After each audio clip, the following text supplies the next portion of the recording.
and Raiders. Yeah. And now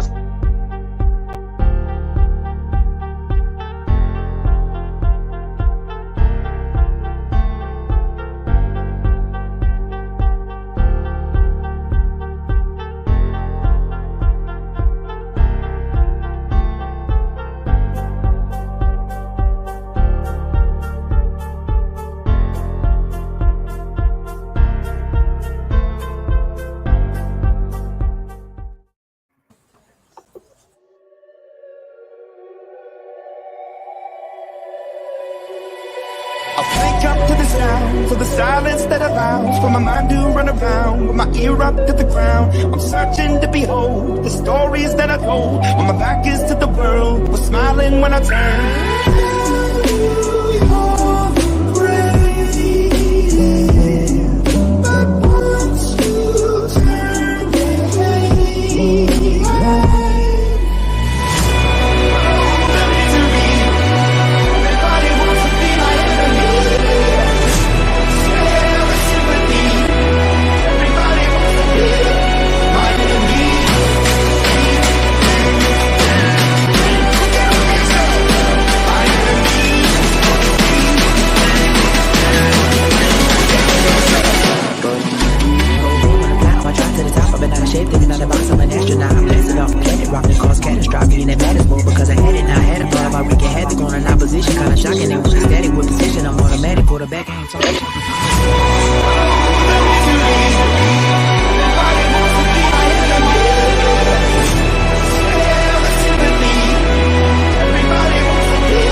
What is good, Raider Nation? Welcome back to yet another episode of Raiders Live News Talk. I'm joined by my friends as always, Rudy, Sergio, Ray, Cortez, and Eric. Say what's up, everybody. What's good, everybody? What's What's good? good? Yo, salute everybody. So, just a quick reminder before we get started, just a reminder to like, subscribe, punch the notification bell, all that good stuff for all three of the platforms that we're broadcasting to right now. That's the Death Star Report YouTube channel, the DSR Aftermath YouTube channel, as well as our DSR Aftermath Twitch channel. We should have links to all three of those all those channels in the comments section at one point or another. So you guys are welcome to check those out as well. Like I said, it helps us out tremendously when you like, subscribe, punch the notification bell, keep up with us, tell everyone you know about us and what we do, all that good stuff. So yeah, just a quick shout out to everyone on this panel who joined me today. Shout out to all the mods in the chat, and as always, shout out to everybody in the comments who's hanging out with us and watching this episode. We got a good one for you today. So without further ado, let's get into our topics for today. So obviously, once again, another victory for this Raiders team that seems to be on a hot streak right now. That's 3 in a row. All of these are must-win games, especially, with the rough start to the season that they had. As crazy and up and down as this season has been, it doesn't seem like, this team is in tank mode anymore, which, obviously is a good sign for this team that really, to start the season seemed like they were going to be a win now, minimum playoff team. And now we're going to make a late playoff push, and they can make up for all the misfortunes and mishaps that occurred in the first half of the season. So without further ado, our first topic is just a Week 13 recap against our divisional rival, the Chargers. Obviously, we were able to get this victory, a 7-point win at home, which was good. It was much needed. Like I said, you got to protect the home field. Last year, the winning at home was a struggle for us, so it was good. Like I said, late season in December to get a home win. These are the kind of wins that you need to have. Obviously, another factor of this game was Keenan Allen. Made headlines before, during the week before the game for his, to be frank, taunting and shit talking, if you will.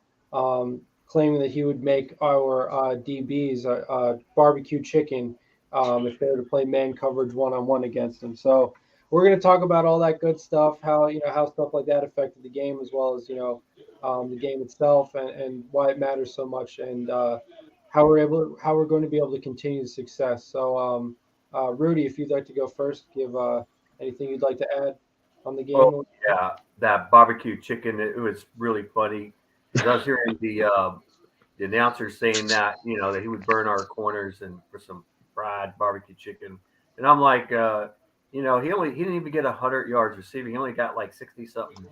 And yes, he got a touchdown over Amik Robertson, who was only 5'8" tall.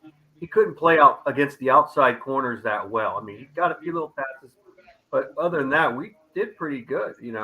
I mean, they mostly threw a lot of screen passes, a lot, because the lack of the running game they have, they use Eckler, the scat back, a lot, and it's very effective and everything.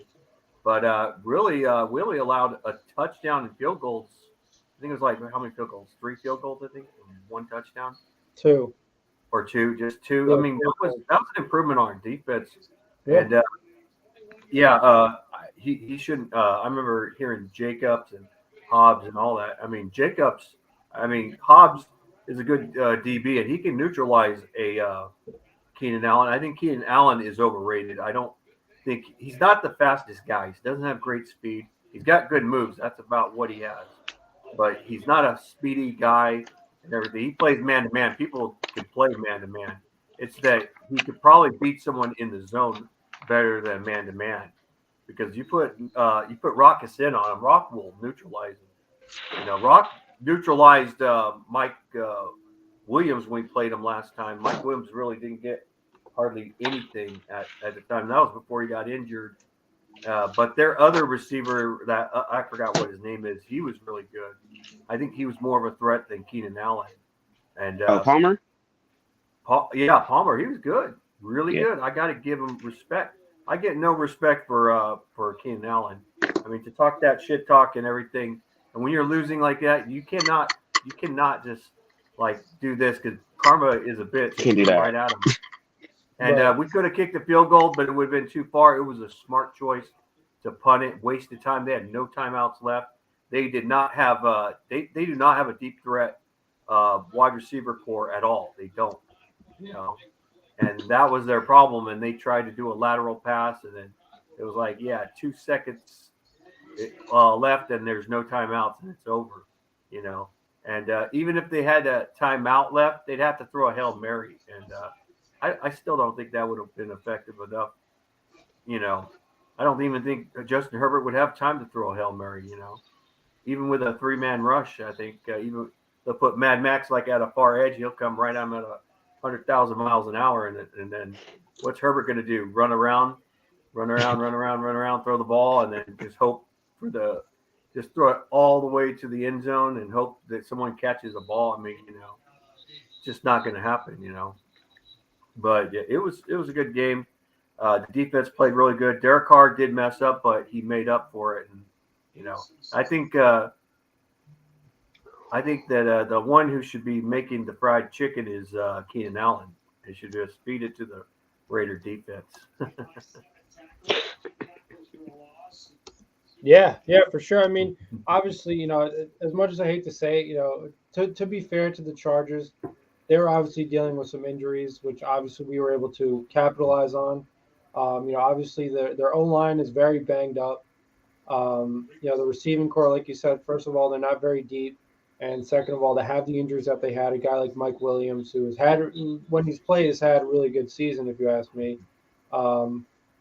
Things of that nature. Even Keenan Allen himself, strictly from a health standpoint, he's just getting back. So obviously the Chargers, are dealing with some poorly timed injuries. Another one, of course, is Joey Bosa. Obviously, he would have made an impact, I'm sure.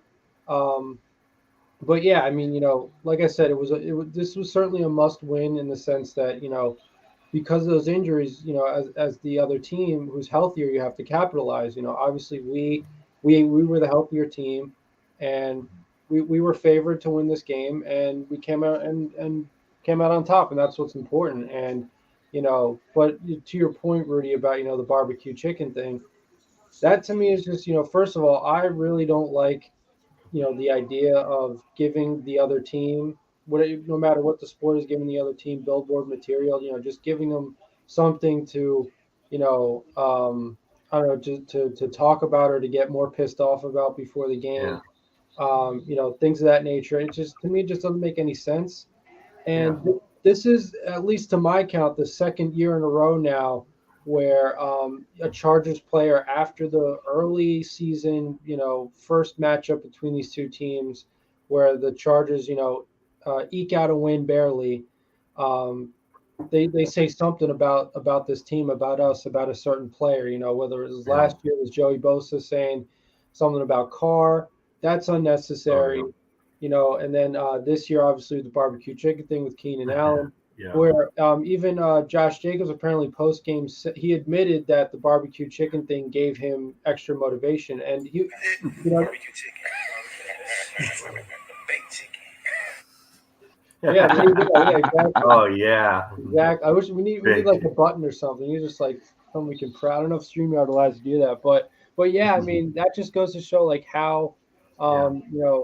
connected this team is. Where a running back will will get motivated on behalf of his D backs because of an opposing player is talking crap about them. So yeah, I Yeah. mean just a great win, like I said, to be able to capitalize not only on the injuries that Chargers had, but the unnecessary shit talking that they did over the week. Yeah. Sergio, was there anything you wanted to add? I mean, yeah. I don't know what's with Chargers. This is probably like the one team out of sure, like yeah, we despise the Chiefs. We make fun of the Broncos, but the Chargers like that one team that just annoys me because you get the early season win, talk mad crap about the team, like oh this person sucks, or like oh yeah they're not going to go anywhere, do anything. Like you're just insulting the team more and more and more and more, and then you fall flat on your face and make yourself look stupid yet Yeah. again. I don't. This is like the second year in a row that's happened now, and it's happened sometimes, but I mean that's what makes me wish that the pick six didn't happen. So then that scoreboard can be 13-27. Because in reality, if you just compare the offenses, the game was like 4-1. It was Right. like the offense was scoring four more times than the Chargers offense was, and I wish McDaniels went for the touchdown instead of a field goal just to make that game 34. Make it a two-score game just to make it worse on the Chargers. Yeah. I think there was injuries on the Chargers, but that was probably the best defensive play I've seen all year for the Raiders. Probably a little better than the Broncos games. And then the offense, I think it's a weird pattern that we were noticing during the game. Like maybe the offense to just give the ball away twice in the first quarter, and then after that, just do nothing but score points 3 quarters straight. Yeah, that's kind of all I got to say. I just think the defense probably played their best game. The offense might be finally clicking. McDaniels might be finally clicking with this team. Seems like the team is rallying behind him. Yeah, yeah. I mean, obviously, as far as the defense goes, throughout the season, you definitely there are definitely some gripes that you could have with how they've performed and maybe how Graham has schemed certain things in certain ways. But I mean, at the same time, to be fair to him, the way this team was marketed and the way this team was always supposed to be about was, just have a couple of drives where you get wins on defense and just play well enough to support your offense, because the offense was really supposed to be the emphasis of the team, especially with an offensive coordinator and Josh McDaniels taking over as head coach. So I mean I would agree, Sergio, this performance yesterday was probably one of their best performances, if not the best of the season, just because, like I said, because of those injuries that the Chargers had, they were able to converge in so many ways, and you saw that not only on both the D line and the secondary, because without the depth at receiver and with the second, third string offensive linemen, trying to protect Herbert, they were able to get to the quarterback a lot. They were able to, I'm sure in a lot of ways double team guys like Keenan Allen. only allow Herbert to throw little, comeback routes or whatever, little, button hooks to like guys like Jordan Palmer, maybe dink and dunk down the field. Um, and yeah, as far as the offense goes, I'm definitely 100% on the same page as you, Sergio, with just how stunned I was with how good the play calling was, and to me it wasn't like you know I saw some offensive genius in McDaniel's on display yesterday. It was good play calling. Like it wasn't rocket science. It wasn't crazy trick plays. It wasn't scheming or trying to reinvent or offense or trying to create a whole new offense. It was just like it was having plays, having guys run routes beyond the first down marker, um, exploiting weaknesses in the defense, throwing passes at the right time.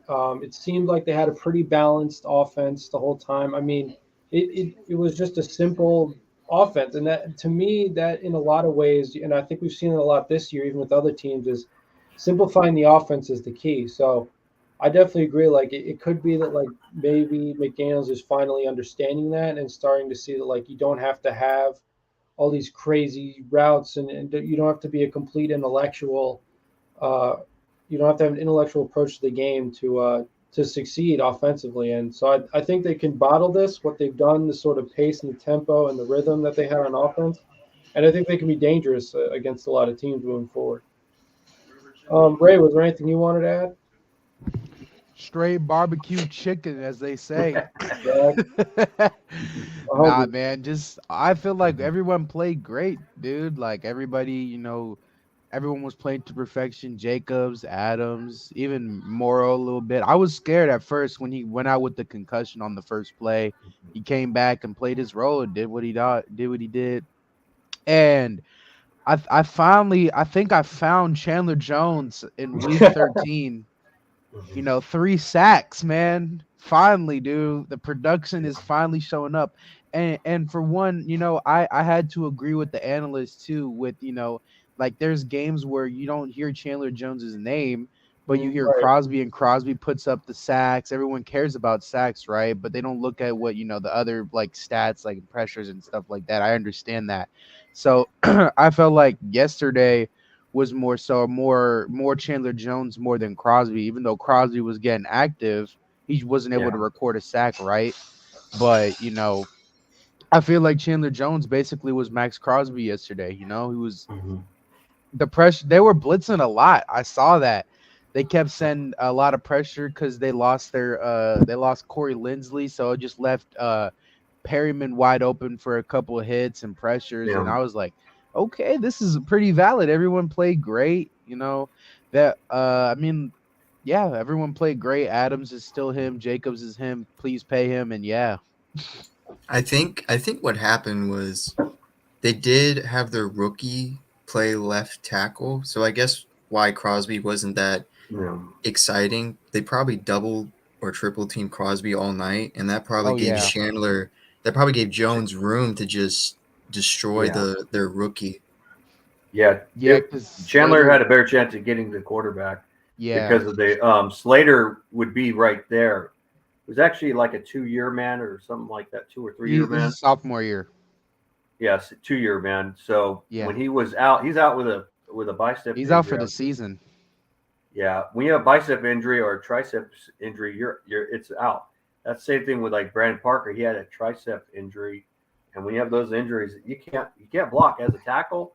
You cannot block. You'll make it worse if you are extending your arms and everything, and he can't extend those arms. So, yeah, it's not good for the Chargers. And if they do go to the playoffs, they're going to go like they don't belong, and they're going to get eliminated.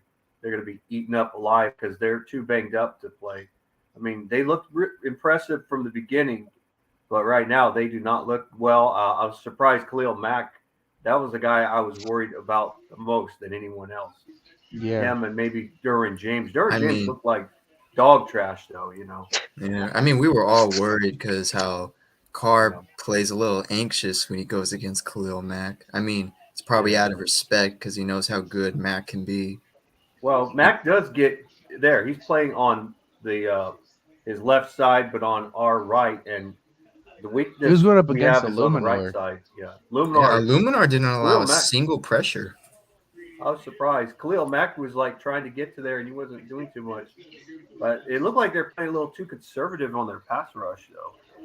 They and then they did the blitz, and then Derek Carr just let them up. You know, my What- favorite part of this game was where they had the rookies Neil Farrell and Matthew Butler go in as the DTs, and the entire defensive line fell on top of Justin Herbert. So they all shared one sack. And I'm like, that is the greatest Yeah. moment I've ever seen, where the entire defensive line destroyed the offensive line and fell on their QB. Yeah. Team football, man. Well, it was a former Charger that was a defense. What's his name? That Yeah, Tillery. got Hillary, yeah. He got Justin Herbert. he got a pretty good. sack. Yeah. It's kind of crazy paying back his former team. I mean, why'd they let him go? And then it's like, I mean, it happens all Wow. the time. We always borrow their players, and their players play better with us. Yeah. yeah. We definitely did make Perryman a lot better. Oh yeah. Well, yeah. The way Perryman's playing is just ridiculous now. I mean, what you got him from the Even Panthers? for a veteran, yeah. Make sure to I stay mean- hydrated. Yeah. No, well, I mean, honestly, no. Obviously, that's like the meme attached to him now. But apparently, I think it was, at least last year, he got like a new dietitian or something like that, like a nutritionist. He got a new diet, or became a vegan or something like that. So he's taking much better care of his body. He's still obviously dealing with injuries, but when he's on the Yeah. field, his presence is definitely known. Obviously, another guy in defense who we really love to see back was Nate Hobbs. Definitely made an Oh, impression no. as well. If I'm not mistaken, he was in coverage. He was the one-on-one. Late He in the didn't do game. too bad. Yeah, no, I mean, Yeah, for not. He still Like- has that hand injury. He still had that thing on. Yep. him. Yeah. right, yeah, still got that weird cast thing, which is to me is concerning because you don't want him to re-injure it. But if he's good Yeah. to go, he's good to go. So It looks like Yeah. though they're having him like be in double coverage, like support the other cornerbacks, so like they don't risk an injury. right, Yeah, and I think he's still gonna use that cast for a little bit because he's barely coming back. It's just, What's it called? He can still tackle though too. yeah, he- but I think because of that cast is not like he can't jam the right receivers right now because of Yeah, the he's got to cast. play zone a little right, bit. Yeah, yeah, exactly. Can't play him yeah, straight he up. can't be man to man on him. But you know what? He's learning to play zone, which is hard for a man-to-man corner to play sometimes. But I mean, for a guy like Sin, he's not a zone corner. He's a man-to-man corner. He jumps, and you know. Mhm. But it seems like Nate Hobbs, he's adjusting, just like another corner of the past was Charles Woodson. He played zone and he's played man. He could do it all. You know, he could fit any defense scheme. Did you guys see I think- when Sin almost like body slammed one of the Chargers receivers? Yeah. Oh yeah, they put him Robinson down has and he's a had knee his head. injury. I don't know if you guys know that he has a knee injury. Sin. Yeah, I know. he's Yeah, not he healthy. was ruled out with like a minute left in the fourth. Yeah, he wasn't. I think he'll probably have limited snaps for the Thursday game. Yeah, that's he the probably play. one. That's the He'll one. play a that little. you- Go ahead, Bree. I wouldn't be Yeah, worried he too can much play. since like Nate Hobbs is now back, Yeah, and plus if Hey, this defensive hey, line can Isaiah play the Palameau Rams how ain't they no played the joke. Chargers. Oh, and the Isaiah Rams' Palameau- offensive line is a whole lot worse too. Yeah, so if our defensive line can play exactly how they Yeah. played yesterday to the Rams, I'm pretty Yeah. confident in our defense. Yeah. this should Yeah, be like an exhibition. And how do you game, guys feel about Isaiah Palamel? Oh, fire! Oh, on, yeah. Fire. you know I love That that. kid- Fire, bro. that He's kid was fire. putting pressure. I think he got it, 6'4" too. He got a like, sack. and he Get got a back. sack. though. Yeah, bro, and I like how Patrick Graham uses them. I think it's the A gap that he blitzes from, or the B gap, Yeah. one of them. Yes, Because sir. I know I told Dustin, don't give up on this kid. He's got some upside. Hey, the beginning 5 of tackles. Hey, Jeff, you remember I was talking highly up on making the team before the season even started. Yeah, no. Hey, I I even love said the that height. too. I told The everyone, height I'm like, is watch this like- guy. So that's the one that's Troy Polamalu's That's Nephew. That's his nephew. Okay. Nephew. Yeah. Yeah. The uncle is the running back coach. Running back coach. So Right, Ufanga who? Yeah. it's a crazy Paulo. bloodline, bro. It's a crazy bloodline. You gotta Yeah. respect the bloodlines. Yeah. Hey, Yeah. we them ones. Yeah. I Yep. respect the Palomalu family. Oh, of course, man. How could you I not? mean, I respect Troy Polamalu Acknowledge himself. him. I like the part where he does the Head and Shoulder commercials. They're Oh pretty God. funny. No, it's just Oh, crazy when comedy. you watch back Troy Polamalu's film. When you see him, he like full on dives on a tackle, like straight Oh up. yeah, no, he's a hitter. There was like I this remember- one clip where I saw him like jump over his lineman and just make a tackle. I was like, what the hell? Like nobody in the remember- NFL really does. Nobody does Well, that. Mad Max did it as a defensive end. Remember, he dived in the middle just like Troy Polamalu and stopped the running back. I Oh, yeah. remember when they Against the interviewed Eagles. I remember when they interviewed Pat McAfee when he was a ball holder for their kicker, and they Yep. put Troy in the B gap, and then the coach asked Pat, "What did you see?" And then Pat said, "What did I see? I saw the devil in the B gap." Oh man, yeah. I mean, that probably pretty much sums it up. That's one of those guys like, these are all grown men on the football field at the highest level of the sport, but one of the guys that probably makes you shit your pants no matter who you are going up Hey, against. did you guys talk about who's gonna be out on Thursday? Has there been a full injury Their report? quarterback. There they may has. be going to their third, fourth string quarterback. Perkins. Wow. Oh, John Yeah. Wolford's out. Holy shit. Oh yeah, their wow. QB that played last week. He didn't play today. Or Perkins. didn't. They're not. There's not gonna be really no practicing, really like physical. They're just gonna do a lot of walkthroughs leading up. Yeah, to because I saw Aaron Donald was like a DNP. He's I think. out. Oh. One of their receivers that took over for Cooper Cup is injured. Robinson. Wow. No. Robinson's done. He's on IR. He ain't Skoranek? coming Yeah, back. but Robertson isn't much of a Oh, threat. The good. dude's old. Yeah, they- and The real the only head guy that's really there is Jefferson. Jalen Ramsey. Jalen Ramsey's about to get put in a blender. Devontae's gonna put him in a blender. Yeah. Hey. Yeah. Hey, that's third and Renfro's son right there. That's third and Renfro's son. Man, if Shoot, only I Renfro played don't that have that game, meme bro. no more. But I had I third wanna and see Renfro play, holding though. him and then Man, Xavier I wish Howard. both of them. Renfro was in that Chargers game. Yeah. Yeah. They said. I remember Wi-Fi Willie said he wouldn't be surprised if Waller and Renfro were to play. It'd be more like a practice game. But Josh McDaniel said this morning that he's leaving it up to the coach or to the players to decide. But Well, for a short, I remember I wouldn't. McDaniels did say he doesn't know if he wants to play them right away, considering that they haven't practiced for over a month.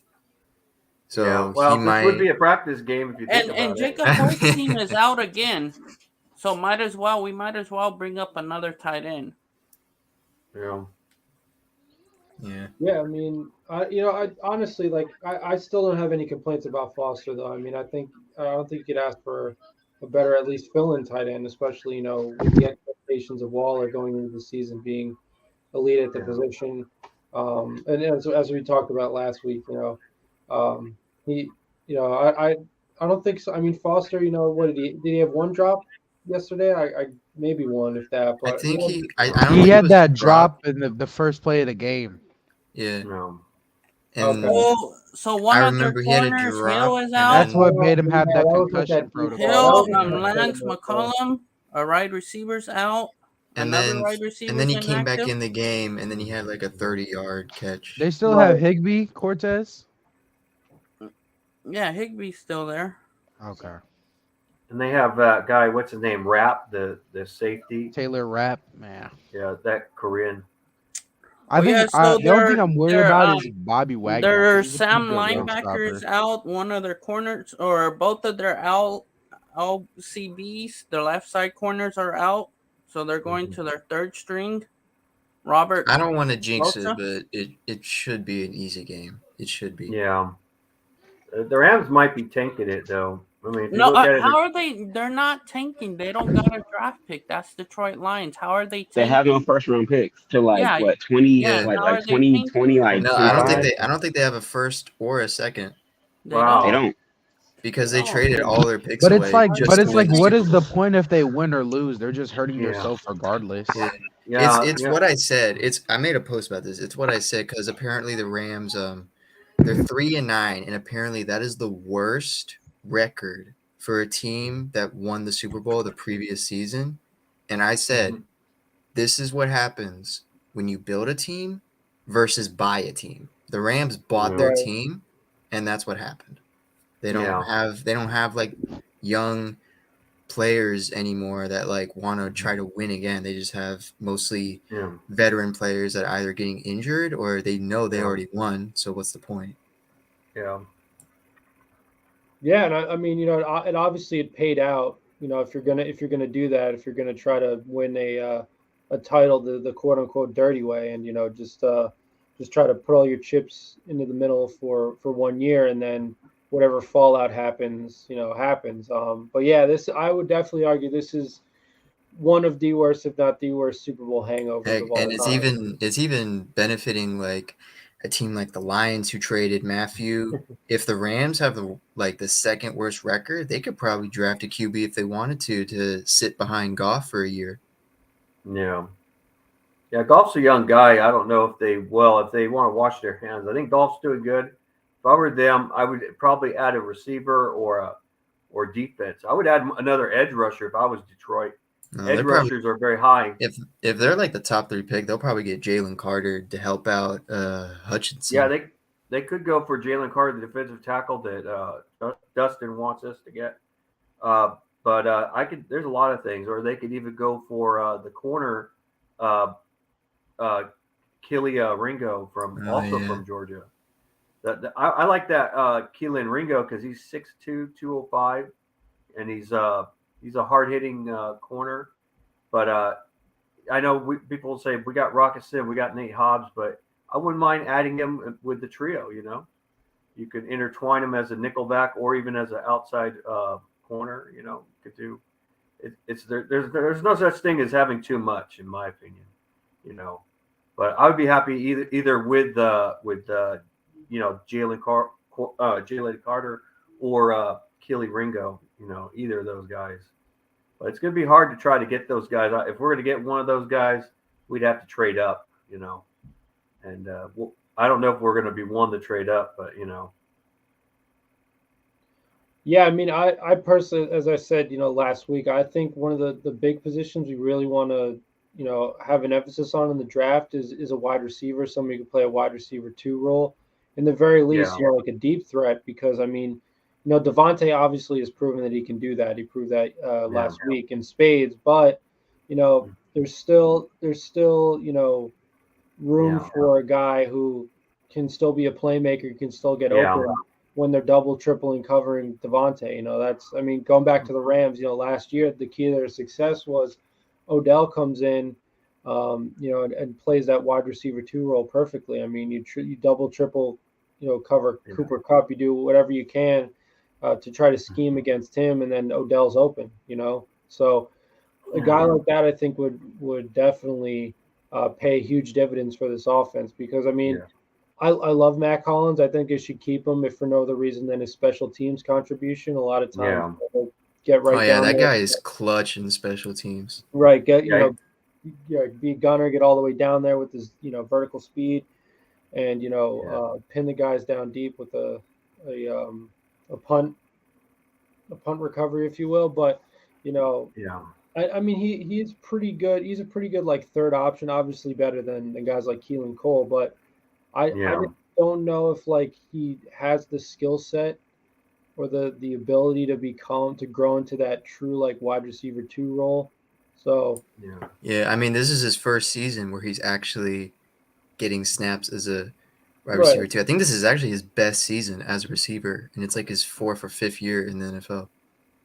right, and it's hard to tell on film a lot of times.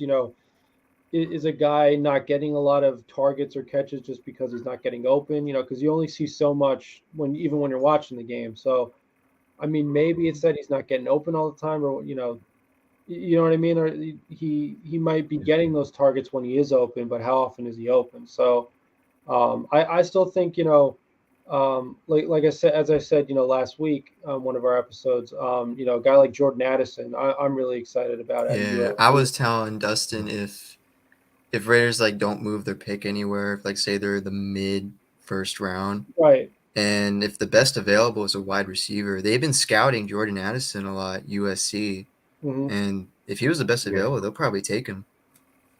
There's Right. Yeah. another one that's got speed. There's two of them that are probably early second rounders, like Josh Downs of North Carolina, or even Jalen Hyatt out of Tennessee.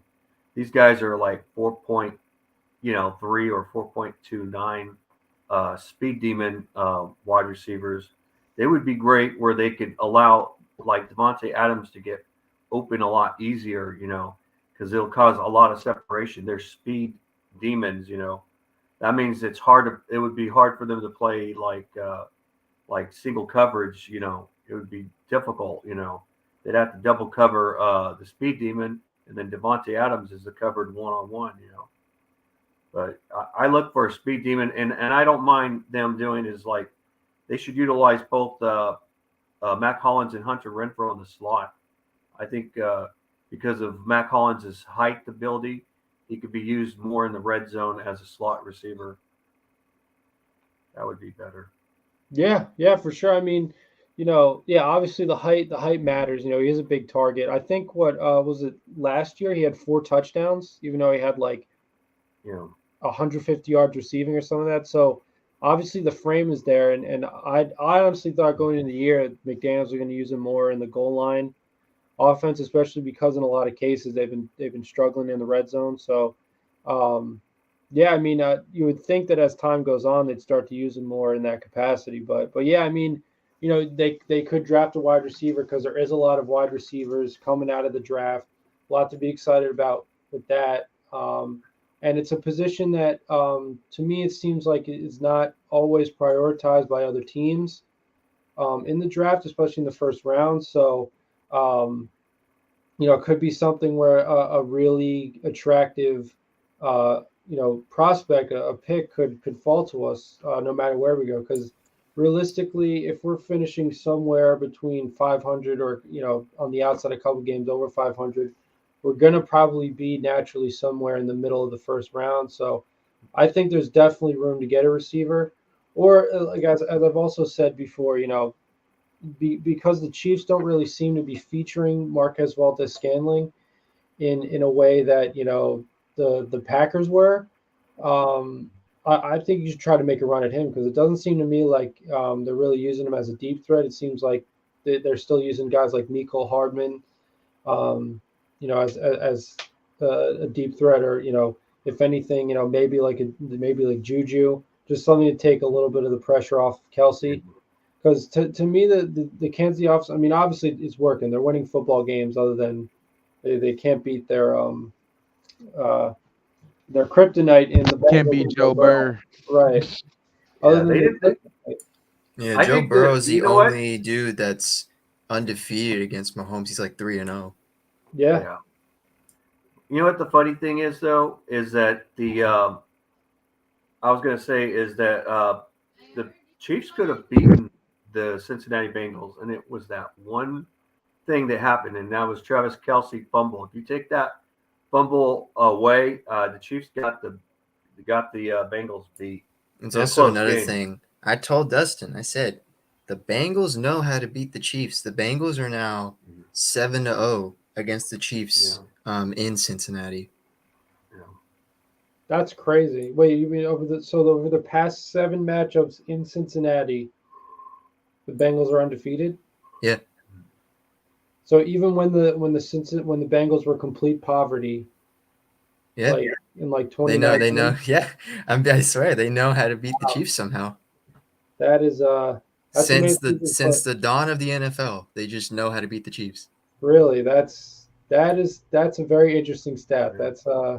That's one I wouldn't have guessed. But yeah, I mean, even like all of that aside, like all the history way before Burrow and Mahomes came into the picture, even with this current match of his current two teams you have, it just seems like the Bengals, they just take it one play at a time. They don't panic. I mean, they had every reason to panic in the AFC Championship. They were down on the road. You know, they had completely, uh, gotten beyond everyone's expectations for them. They completely overachieved throughout the not only the regular season but the playoffs. They had every reason to just say, you know what, we don't have it against the Chiefs. But I mean, they came back. They battled the crowd. That's one of the loudest crowds in the NFL for a playoff game. And I mean, obviously part of that is the Chiefs. That was their own version of 28-3, I guess you'd say. But Yeah, it was like I think 21. I think it was 21-3 at some point. I thought it was gonna be 28-3. right, yeah. Well, then you knew it was definitely over by that point. Yeah.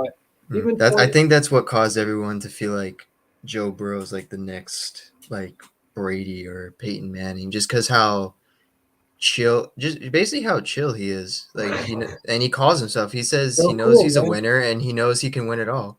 Right. Yeah, and like I said, like he's the kind of guy who doesn't panic, just takes it one Yeah. play at a time.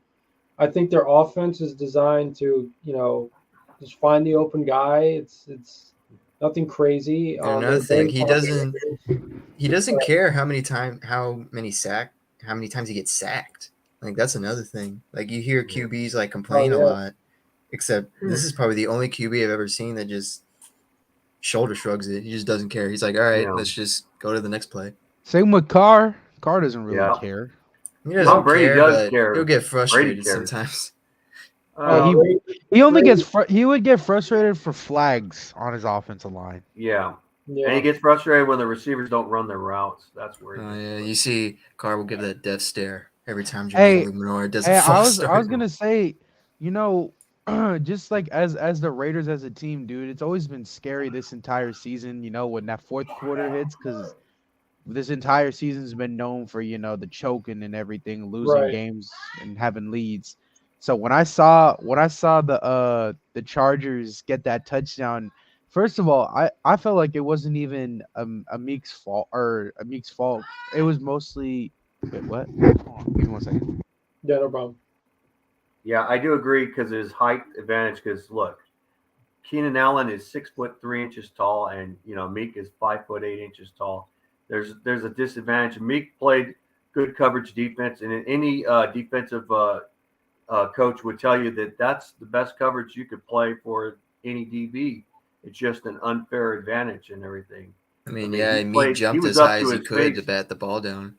Yeah, and Keenan Allen's going to have that advantage on him, and Keenan took advantage of that. He went into the slot.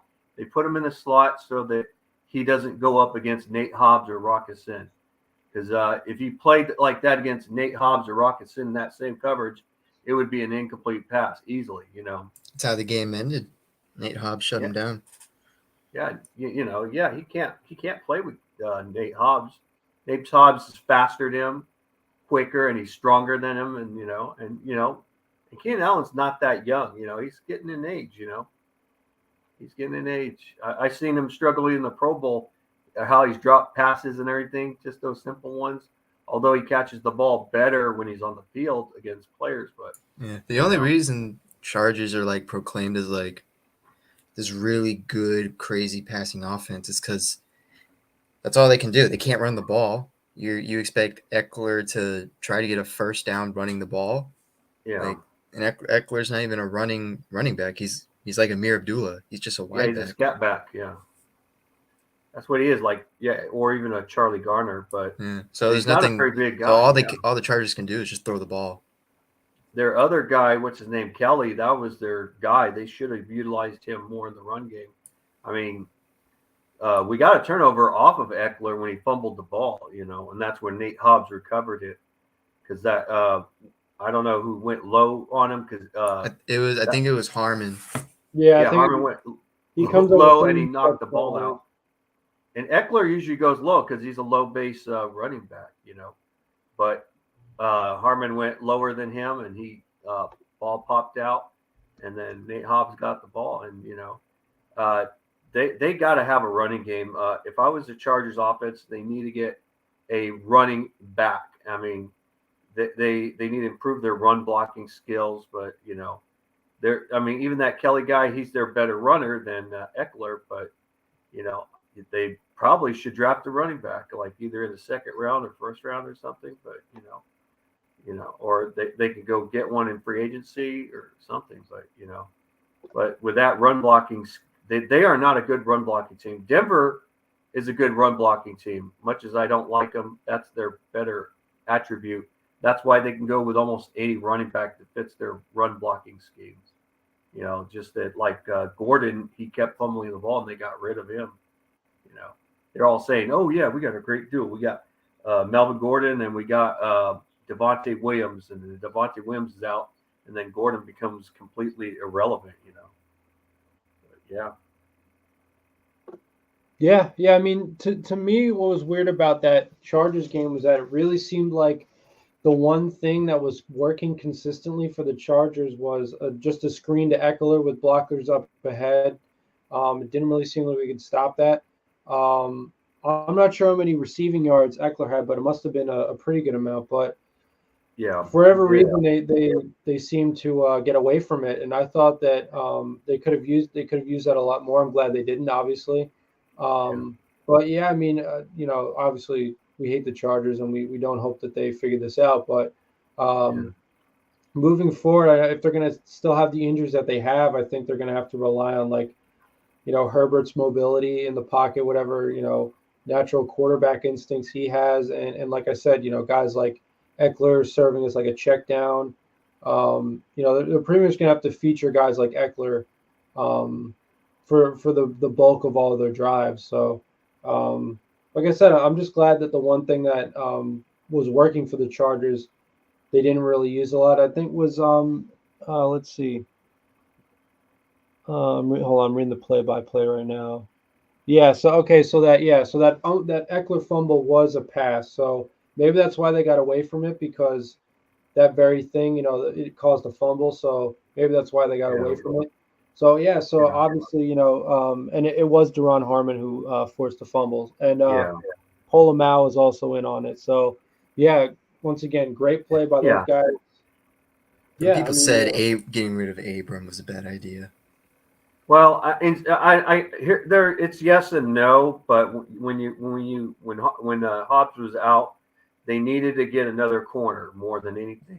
Abrams was the right move to get rid of his ass.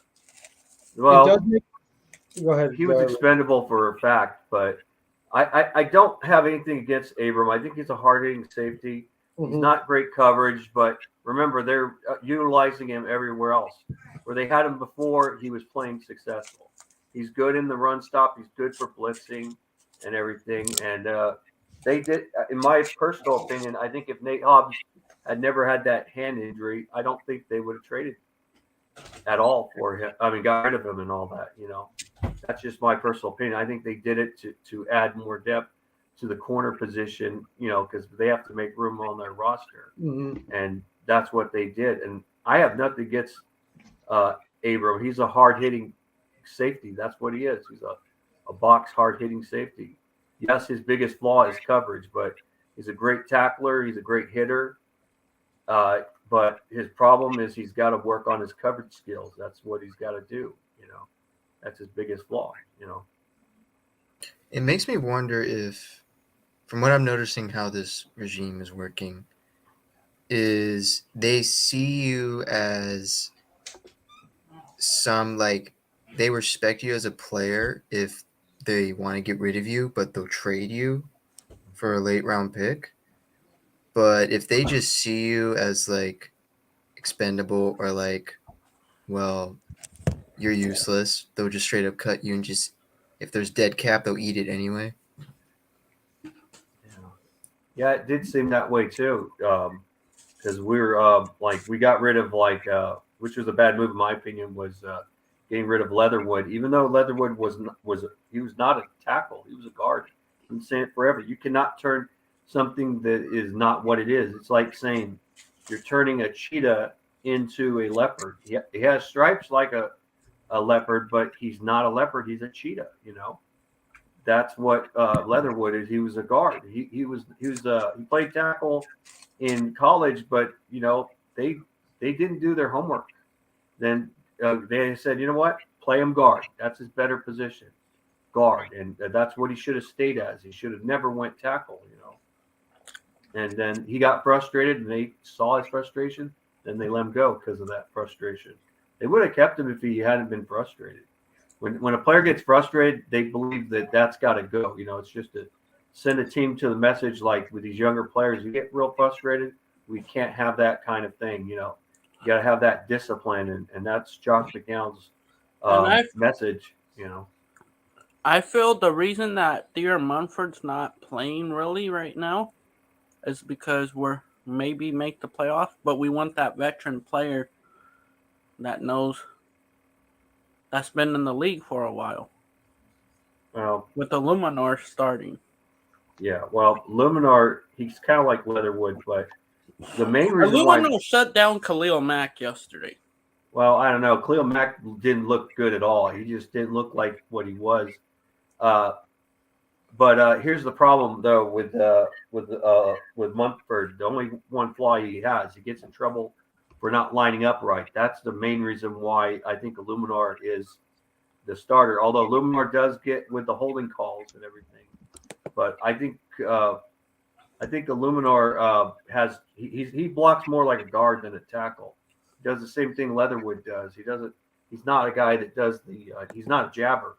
He uses but the his crazy body. thing is, we could all be happy that our O-line never gave up a sack yesterday, no penalties, and no negative plays on all. That was the irony. That's why I wished that our team got one more sack, because week 1, Chargers sacked Carr 6 times. No one got to Herbert.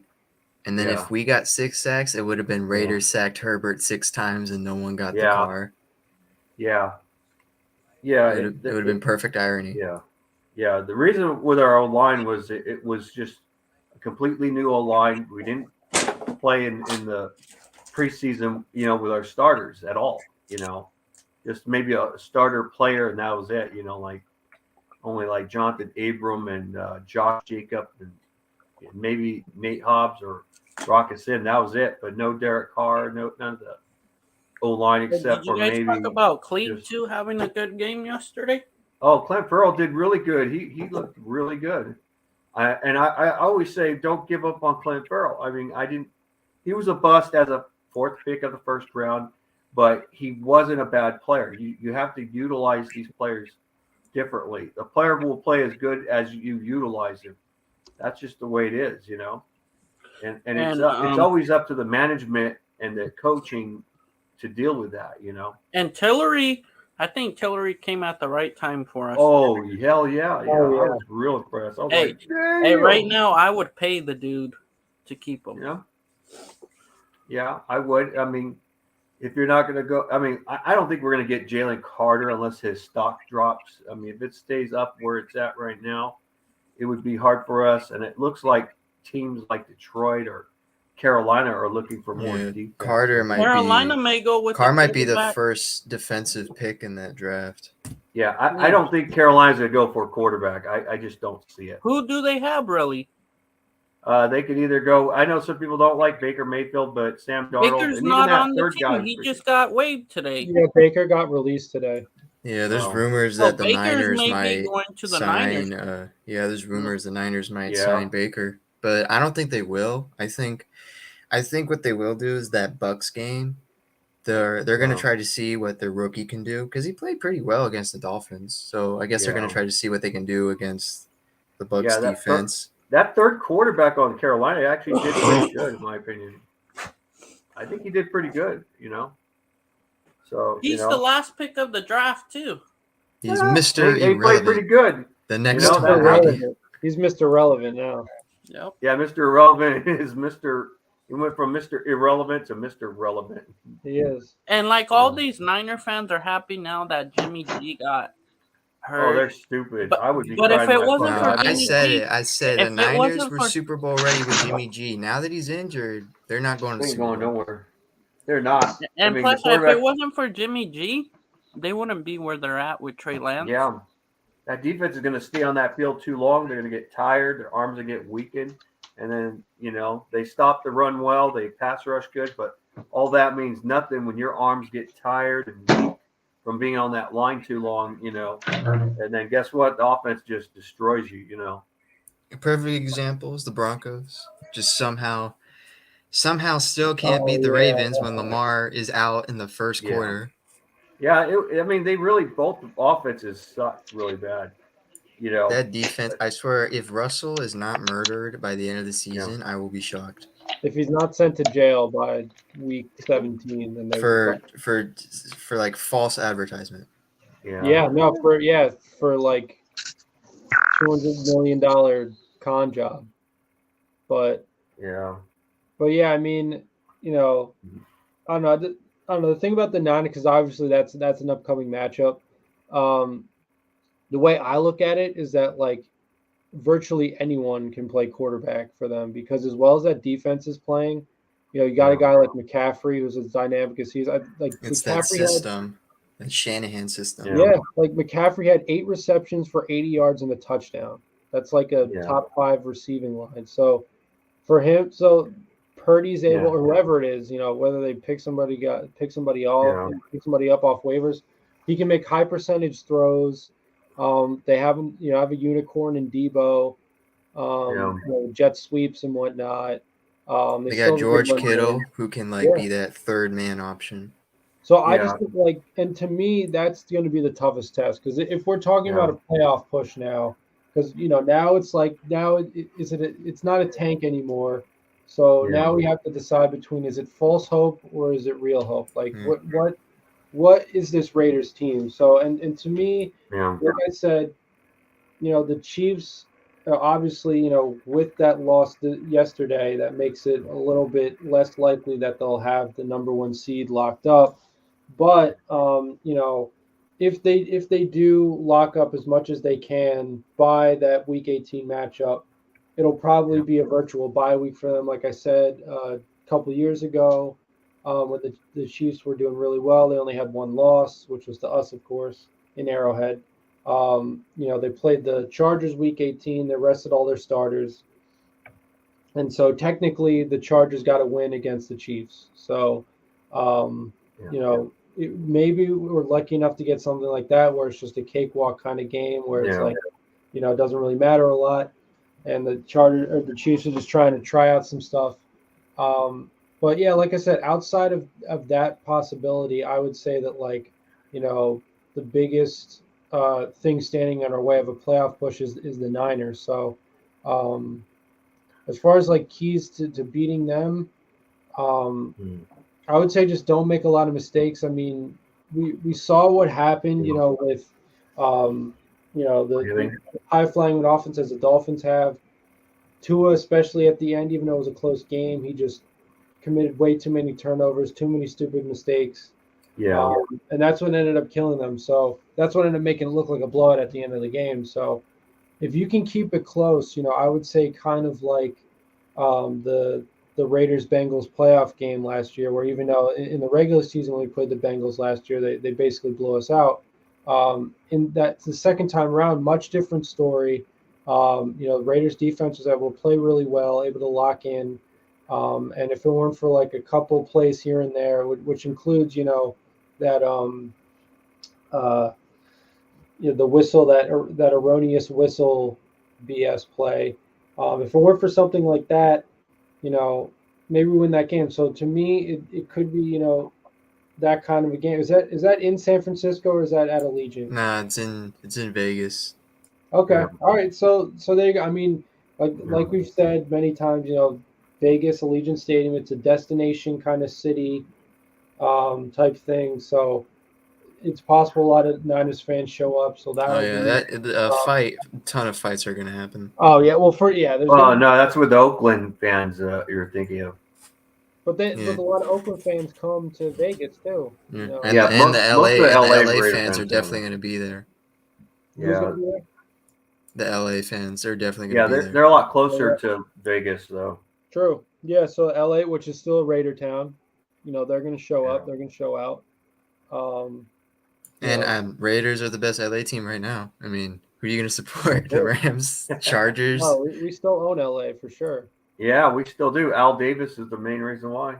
Of course, man. And what was going back to the Rams, that parade that they had last year was pathetic. That No one was showed up. I bet you 20 people. if the Raiders won while they were in Vegas, LA would have had a bigger parade.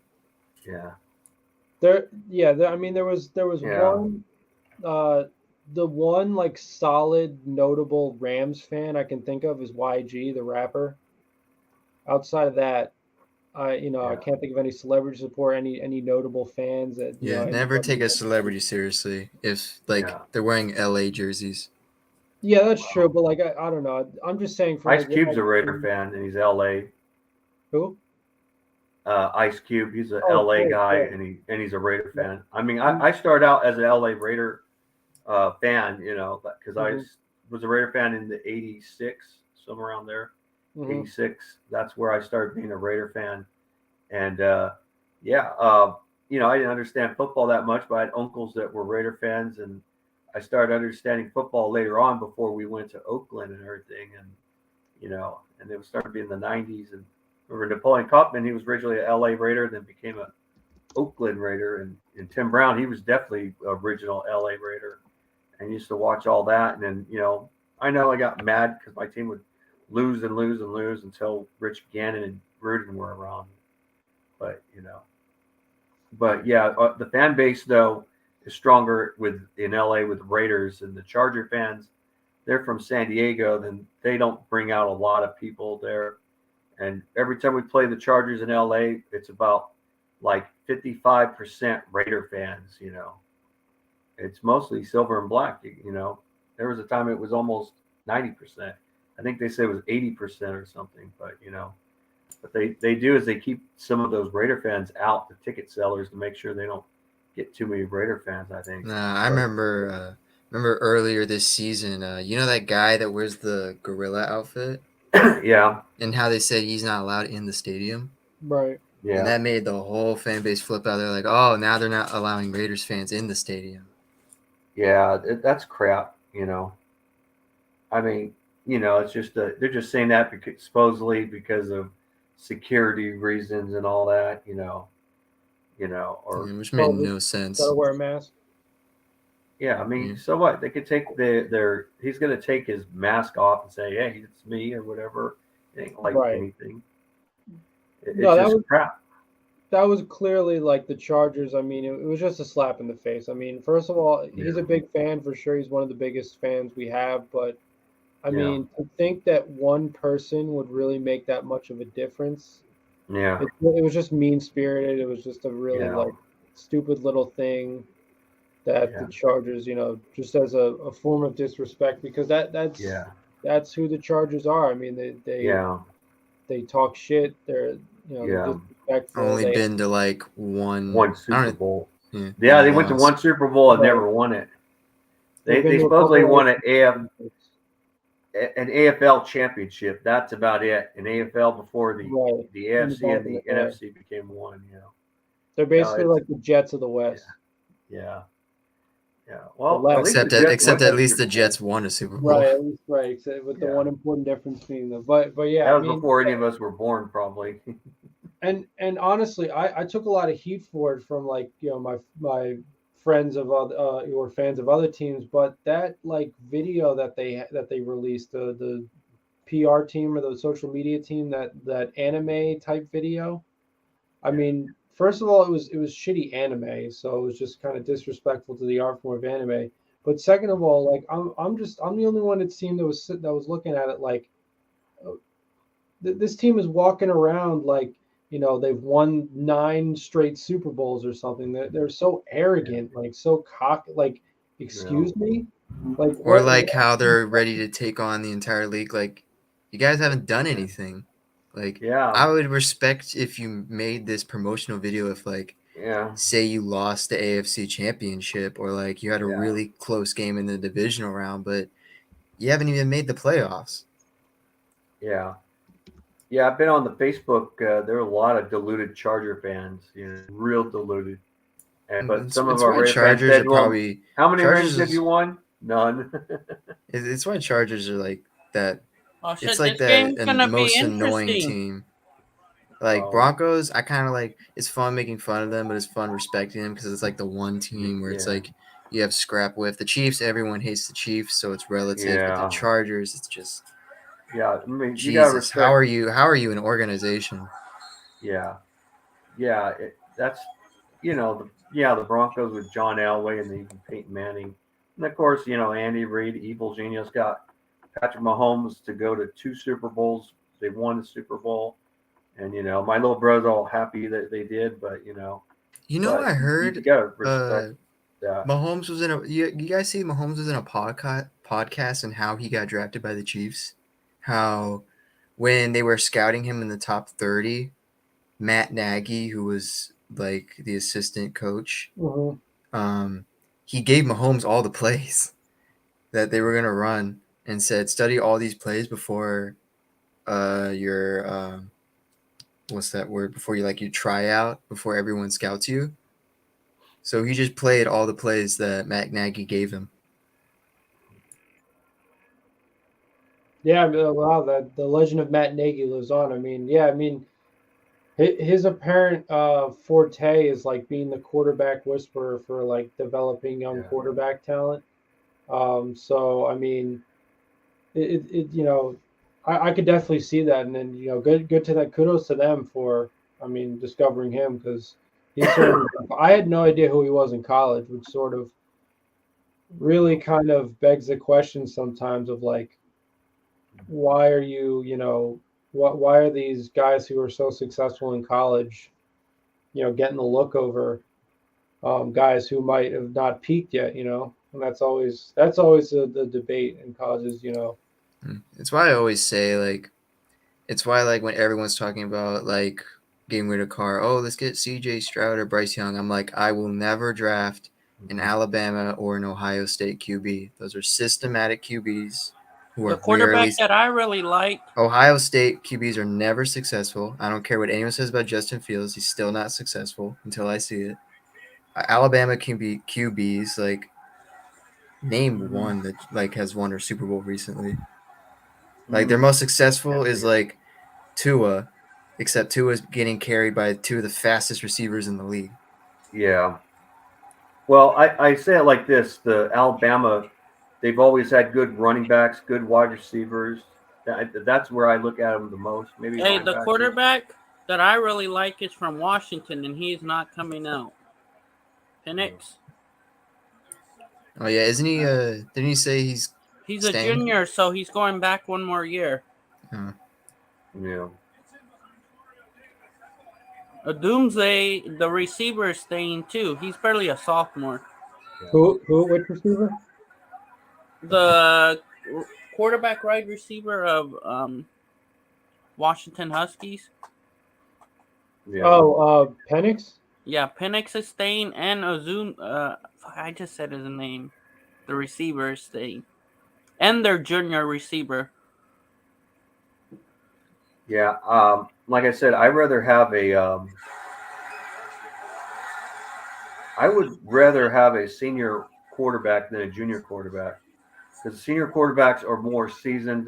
Junior quarterbacks, they played, but they haven't been real seasoned, and it's hard for them to get used to a new system, and that was a problem with quarterbacks of the past, like Jameis Winston and even Marcus Mariota, how both those quarterbacks struggled, but eventually they got better. Jameis Winston would just force the football through and everything, and you can't do that. You can't force that football. You have to be patient. And Drew Brees was telling him that. And Jameis Winston, I think he's still a good quarterback. It's unfortunate he got injured, but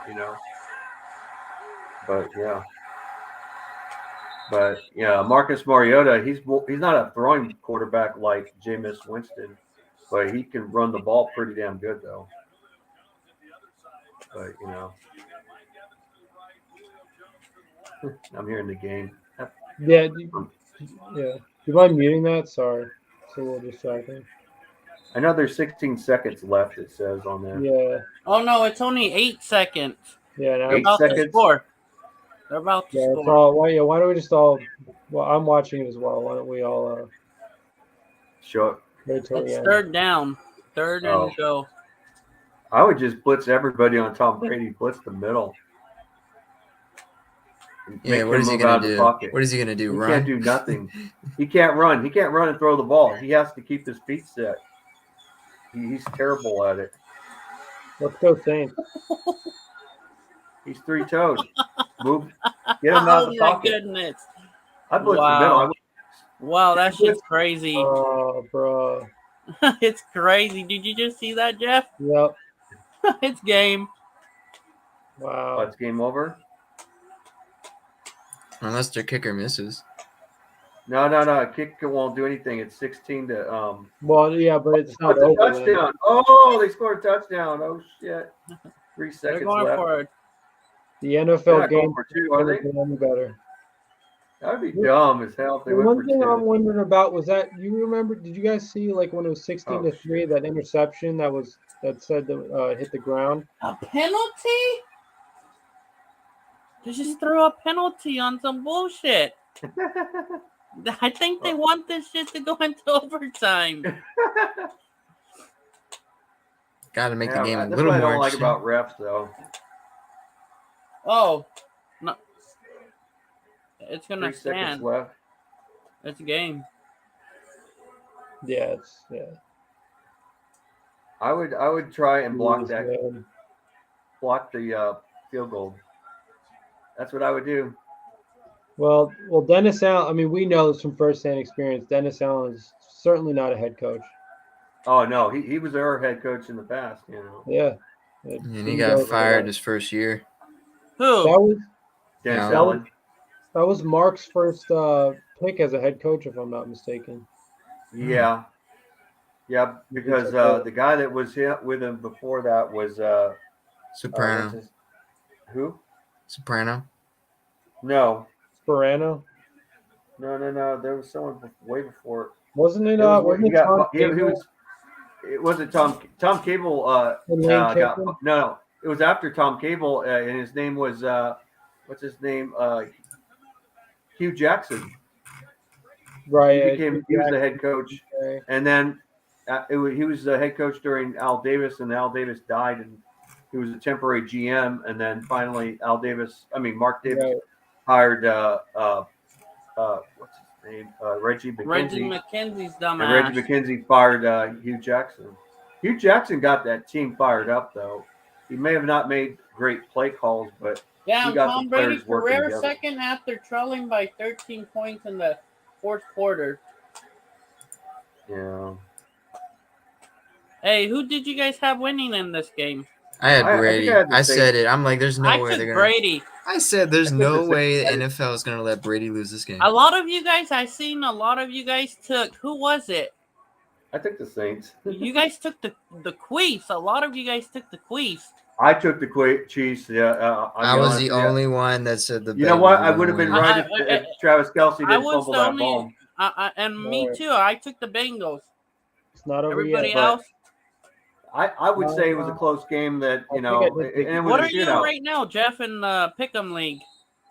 I think I'm still first. We can double check. Yeah. I'm tied in second with Dustin. I I think got my Ray. Raiders right now. What What about that game that was a tied game between, was it It New York doesn't and count Washington? against you.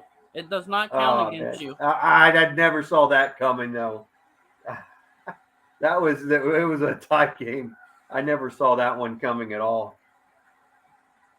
Didn't see that one coming. Here we go with the Oh ladder. crap! I just heard this. Did you guys know?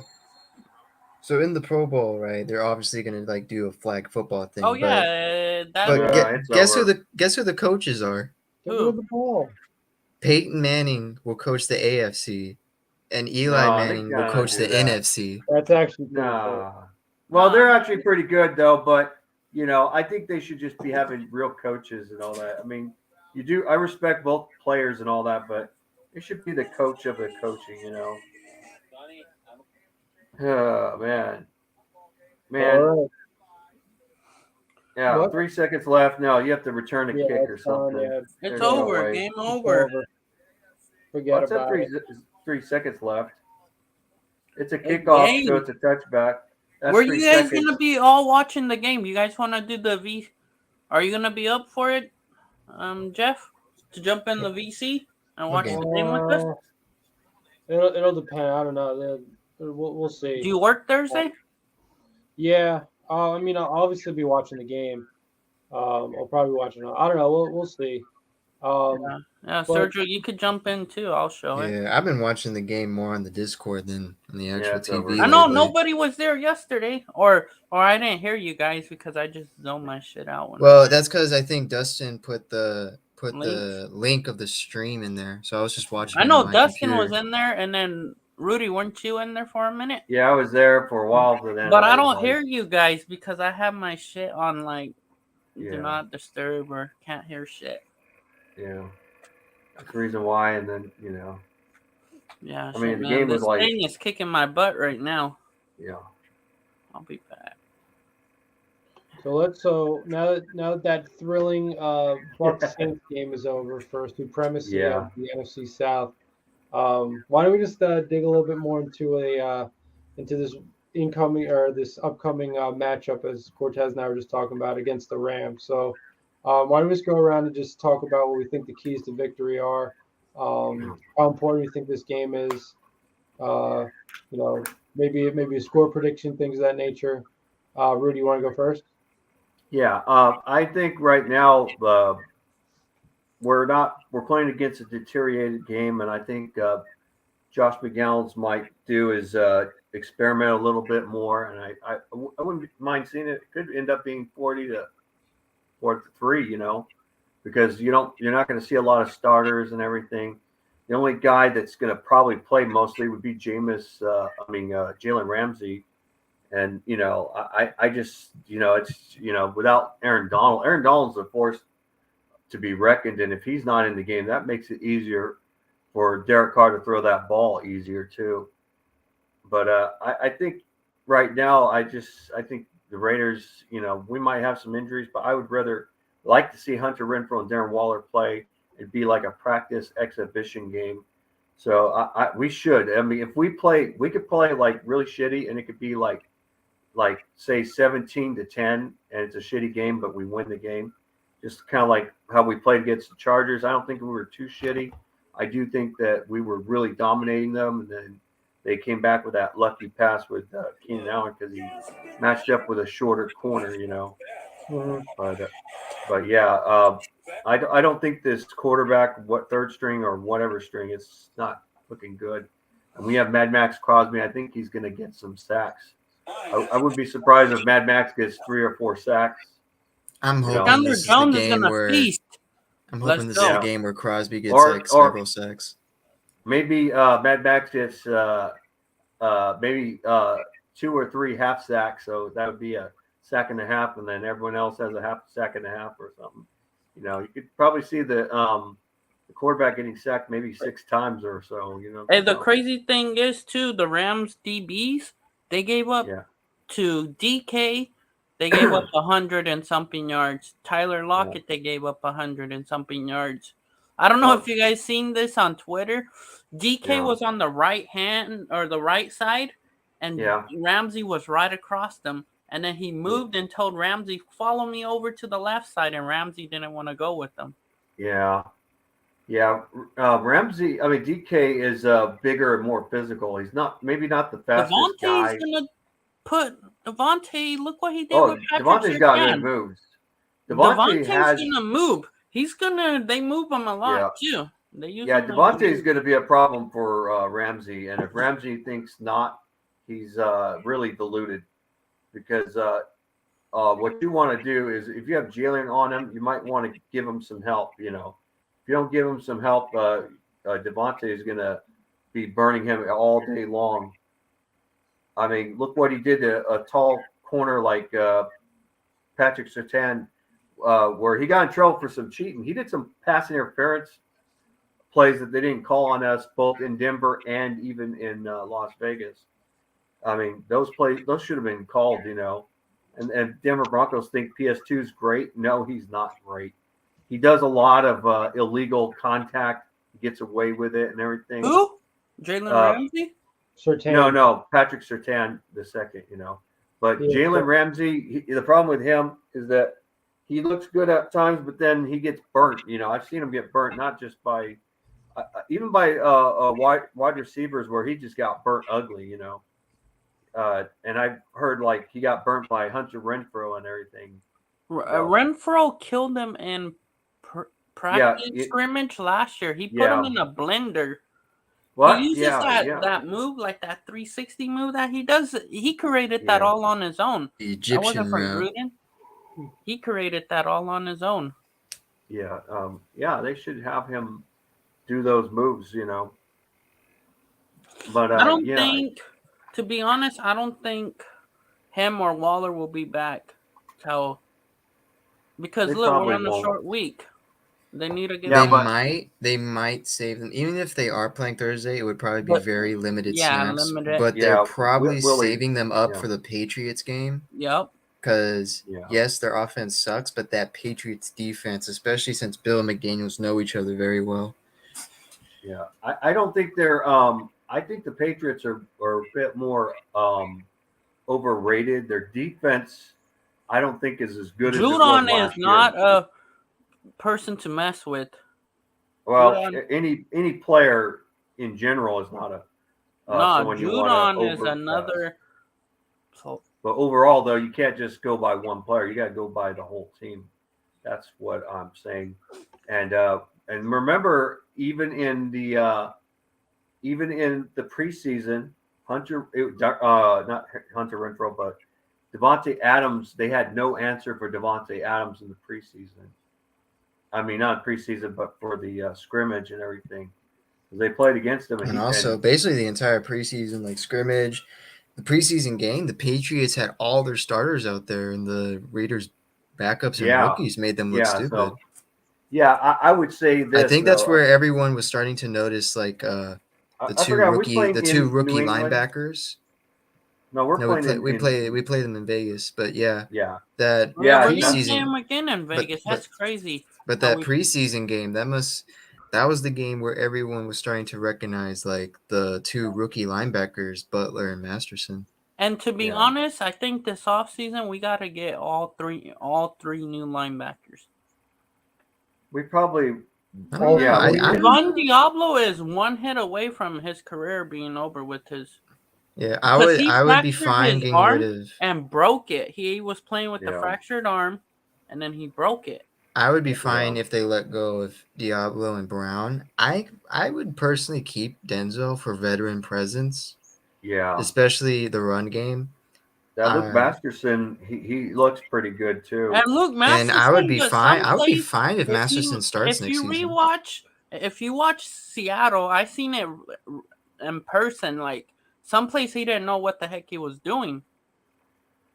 That's just his rookiness.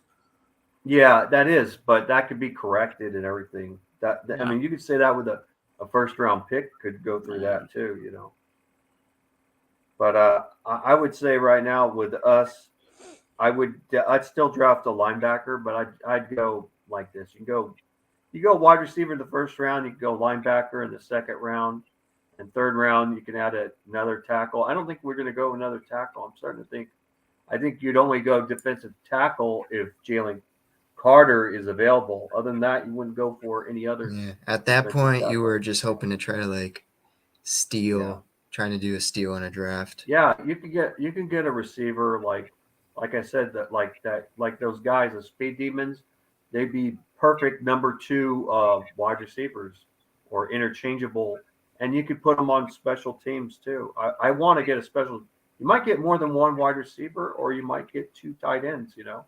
I think the tight ends will be in the later rounds, though. What I feel like what might happen, because I feel like some like reverse is going to happen. I like everyone's saying, "Oh yeah, first 3 rounds defense." What if like first 3 rounds instead of defense, it's like the first round they got a receiver, second round they got like the best tight end available, and then the third round they do a defensive steal, like a safety. I like the tight end from Utah, the one that did USC 30. Yeah, that's my point. Like, because obviously our tight end room is not good. If anything on the offense, that's like a major need. And to be honest, the only tight end we have right now is Foster. Yeah. And when Foster went out, we didn't really have nobody, really. Yeah. I do agree with Dustin that Pittsburgh and even the 49ers are going to be a tougher team. But I think Pittsburgh probably might be tougher To than be the honest, 49ers. if they're going with that quarterback, I still feel like we Yeah, could I beat them. mean, as much as like how maybe like struggling Pittsburgh is having this season, it's still in Pittsburgh during Yeah, like during the Christmas season, so it might snow too, so it might be a struggle for some of our players. I don't think snow is like I said. People say the Raiders don't do well in cold weather. It's not cold weather. What it was during the Gruden time.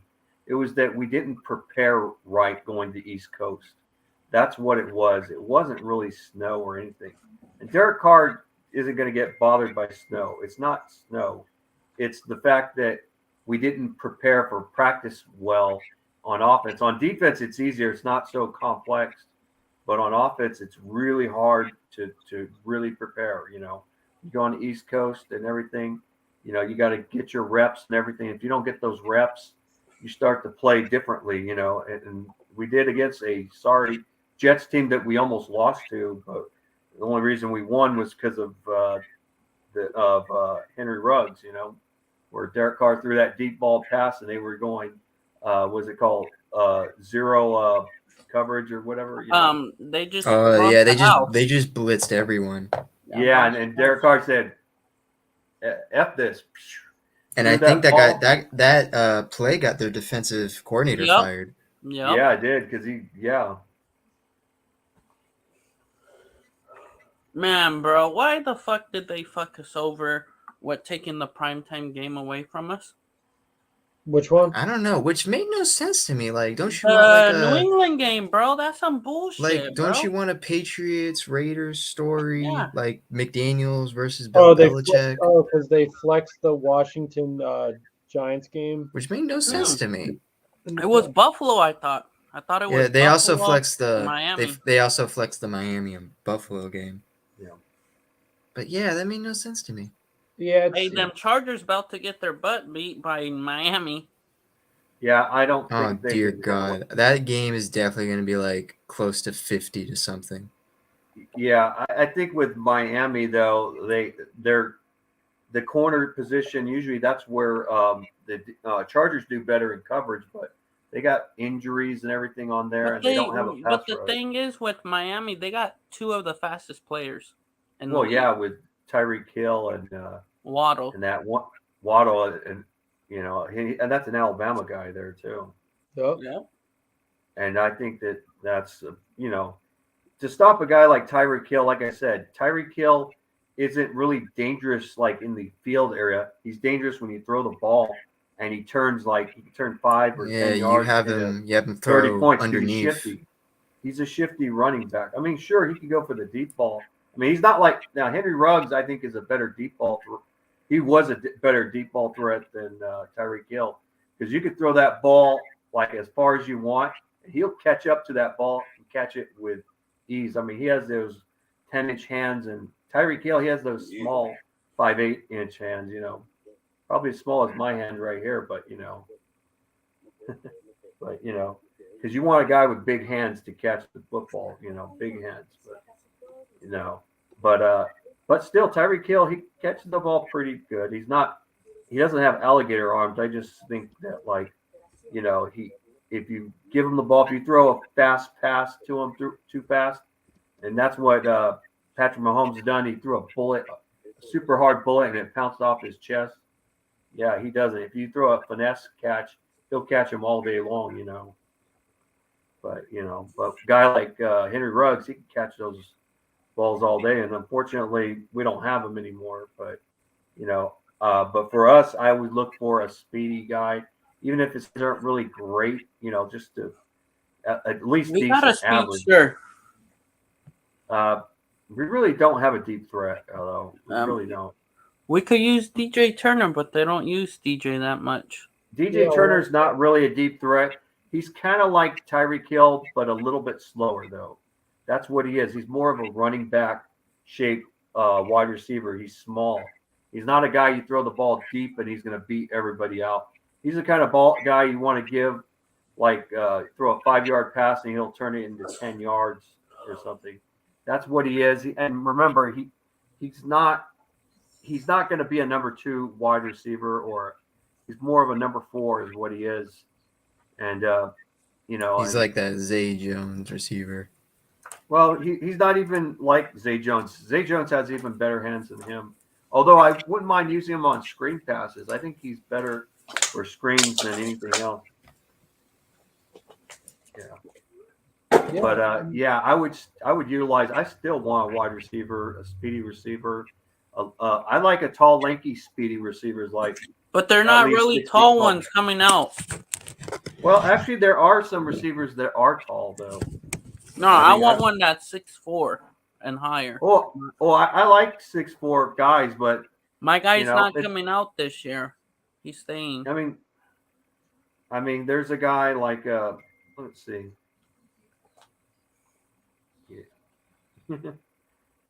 Yeah, I would say like there's those other guys. They're like at least 6 feet tall. Yeah, DJ ran a 4.5. Yeah, but DJ Metcalf is not. I mean, he can run fast. Not DJ. It's DK. Oh, he said, "Oh, DJ." Okay, I thought it was DK Turner. Oh, he's saying DJ Turner. I think he meant. Now, DJ Turner. Yeah, 4.5 is not fast, but it's different. That's what Devontae ran. But that's Devontae's a route runner though. Yeah, he's a route runner and he uses his body motion. He catches the ball, and what he does is he outmaneuvers it. Yeah. Hey, did you guys see that Jacobs is total scrimmage yards? He's number 1. Yeah, Jacobs deserves MVP at this point. He should be in the talking of MVP. This dude is literally the embodiment of an MVP. Yeah. He's breaking records on the franchise and NFL records. The dude leads in almost every single stat. Hey, go to Take My Soul. Go to his last comment, the bottom. There is a player that runs a 4.3. He's 6'4", but he is not coming out. Yeah. And it's going to be so disappointing because obviously Jacobs is not going to win it because obviously Raiders don't have a winning record right now. And because QBs are always favorited, even though Jacobs literally I think Raiders since Jacobs that was a joke. No, because Patrick Mahomes obviously MVP talks, better record, might win Super Bowl. That's what I mean. And the crazy thing since Jacobs was drafted, Raiders only lost 1 game whenever Jacobs runs over 100 yards. The crazy thing, if we beat the Chiefs the last game and then we had to play them and we make the 7th seed, that just works out perfect. If we beat them again and not come out, that'd be cool. I think if Raiders win it, if they make the playoffs and if they win a playoff game, I think that'll probably get one of our guys to win offensive player of the year. Yeah. Because all these awards, they're just winning records at this point. They don't care. Yeah, and the crazy your thing stats is are that would unless shut you're up winning all games. the Carr haters too. If Carr won. Yeah, the Carr. I mean, I talked to one. I saw Heck, one. It would make everyone respect McDaniels at that said, point. "Oh, we need a quarterback." I mean, I don't know football, but we need a new quarterback. I'm like, "You don't know football?" I said, "Come to the Death Star and talk to us on YouTube, and we'll tell you straight up." Because people, they just look at the W and L's. That's all they do. They don't look at the whole game ever. I mean, a good example is and what Dustin's been saying all the time. And do you know Jacobs has the most first downs? He has 85 or 86, and the closest one is 65. He's got the most yards after contact, the most rushing yards, the most first downs. He's, I think, 3rd in rushing touchdowns, 1st in scrimmage yards. Do you guys think that he would keep being the leading rusher at the end of the season? If we play like this every game, maybe. If he has a random game where he's under 50 yards, I don't know. The crazy thing is Nick Chubb is over or under 100 on him. Jacobs he's on pace to beat Marcus Allen's single season rushing record by over 100 yards. Yeah. I And saw if that game. Jacobs with the Jacobs Browns. gets a game where he scores like somehow 4 rushing touchdowns, he might Yeah.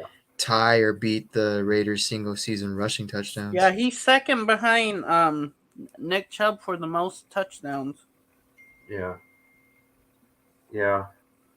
He's Yeah. almost 200 more rushing yards than Yeah, Nick Chubb. I made this post, like I've been making scenario posts at this point. How You should drop him in the Discord. so basically like it's like asking people like how like everyone's arguing give Jacobs a contract or trade Jacobs or give him a franchise tag. So like I'm gonna ask them like in this stream like so Jacobs' value right now is a 4-year contract over 12.5 million. I'll And so take that. and as an annual salary, that would make his salary either 4th or the 5th highest annual salary for a running back. I'll take it. He deserves Yeah. everything. What was Give him that? 50 mil. Panthers CMC contract. I'm looking at His it. contract is like over 13 million annually. Yeah. If Yeah. Jacobs stays as like the top rusher, his value will probably be up to 14 million. So it was Or 30 million. franchise tag him. We should just franchise The tag franchise him. tag, the franchise tag is 12.7, except people don't know if Jacobs will be willing to play on it or not. I think he would. Yeah, because that would be dumb. I don't know. I think Yeah. he would, but I think his agents would probably convince him you deserve more than that. Like, Yeah, Yeah. and Well, there's a Now, where are we negotiation gonna on get it, this so- money from too? That's the other thing. Where we're gonna get all this money to pay him too? restructure yeah. restructure Devontae's salary for next year. We And can't. Derek I Carr will think. do it too. I think the only one that we can is Carr. or just Well, get rid Derek of Carr, Waller. Mad Max could do it too. Or just If get we rid of Waller. Waller, I'd rather trade Waller and get rid of that contract in that trade. Someone would want him. There's a lot of teams that would want him if he could stay healthy, though. And If he's then- staying, And then And just draft the tight end. I would just draft the tight Yeah, end. that's why I said I wouldn't draft think the tight I end think with the this first team in round, the first though. 3 rounds is going to draft a tight end. There's some good tight ends. no tight end is worth the first round, in my opinion. Not these. tight Yeah, ends. that's I think in the second or third round they're going to draft a tight Second or end. third is understandable logically. yeah, maybe you know. like third round flyer on a guy. I think they need There's There's a two draft tight one. ends that I like. One's from Utah, and the other one's from South Dakota, Yeah. where Trey Lance went. I think it's. I South like Dakota. Darnell Washington in the Utah tight end. Oh, yeah, even him. So there's 3 tight ends that I like. So Actually, then there's 4. There's 4. I like the Clemson one too in the later rounds. Oh yeah. Yeah. So then the next scenario is if the Raiders trade Jacobs. So Ooh, that would I be- use his trade value as looking at Christian McCaffrey's. So after Christian McCaffrey got his contract, obviously he wasn't playing well and he was getting injured a lot. So from like the 2020 season to like the 6 games before he got traded to the Niners, McCaffrey had over 1,800 total yards, and so it was about 114 yards per game he played, and he had 14 total touchdowns in like 16 games. Jacobs is on pace to have this season over 2,300 yards, which is 136 yards per game, Yeah. and 14 touchdowns. McCaffrey was traded for this year 2nd, 3rd, and 4th, and the next year 5th. I said, if the Raiders, dare I say, trade Jacobs, I either want a first or give me this year's 2nd and 3rd and next year's 2nd and 3rd. And Yeah, I that, wouldn't I'm trade not him going all. any lower than that, because if we're trading the best running back in the league, then that's my offer.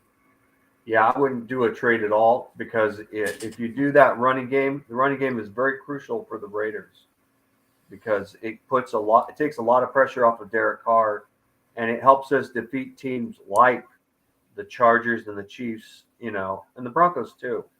Because with our running backs we have right there, they're okay, but okay is not good enough. I know Dustin thinks that what's his name, the second tight end we got second running back. What's his name? Oh yeah, he doesn't like Zeus. Not Zeus, but the other guy though. Britton Brown. Britton Brown. He likes Britton Brown. Thinks he could replace Josh Jacobs. To me, I haven't seen him do anything because he's been injured a bit and hasn't played.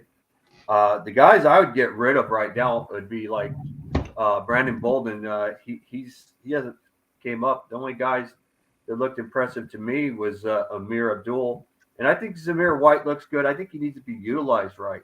He's only an outside runner mostly. He's not an inside runner, although he did run on the inside pretty good, but he's not being utilized right. I think with Zamir White, you got to improve his going down to low at a low base because he's not a low base running back because Josh Jacob is a low base running back. And but you can still utilize him. He makes a good number 2 running back, and so does Amir Abdul. But I think Amir Abdul is a scat back though, a true scat back. And that's why that's why I think we should keep Abdullah. He's like that option where you can throw it to him. Yeah, he's no different than even Jalen Richard. I mean, if you think about it, that's what Jalen Richard was and everything, and then we got rid of him. I don't think Jalen Richard was that bad. I thought he was pretty good, and he can run in the middle too.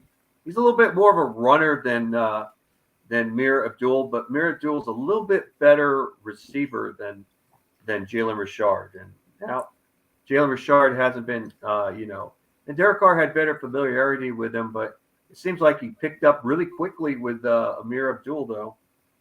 Where is Richard? Did any team pick him up? He played with the Steelers and he got injured. That's the last time I heard. Oh, I haven't heard. Who? Jalen Richard?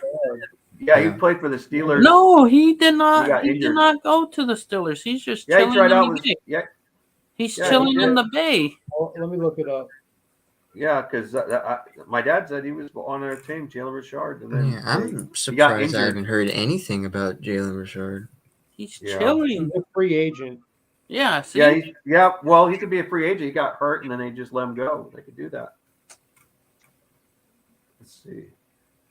Yeah, he ain't too happy. On September 2nd, 2021, Richard was placed on injured reserve. So this is last year, early last year. Yeah, see, he's not been picked up. Yeah, he's I mean, look, he was never really that good. Like, Well, he was He was more of that guy Number to 2 change the for 3 pace Yeah. right. because he was small, but he was really fast. Like Yeah, he was he's a pretty good good like running check back, down, like 5'8". passing downs type of thing.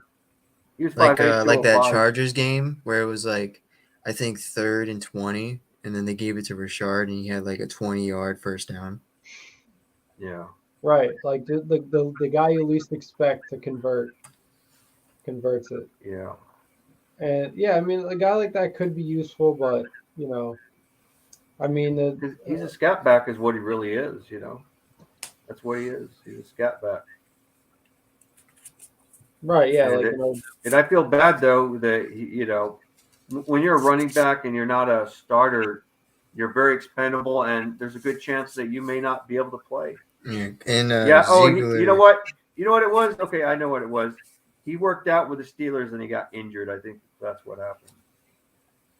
So like in Ziegler's career with the Patriots, the average running back career drafting, so like not free agency, would be no more than 4. It was like 3.8, so it was like sometimes no more than 4 seasons.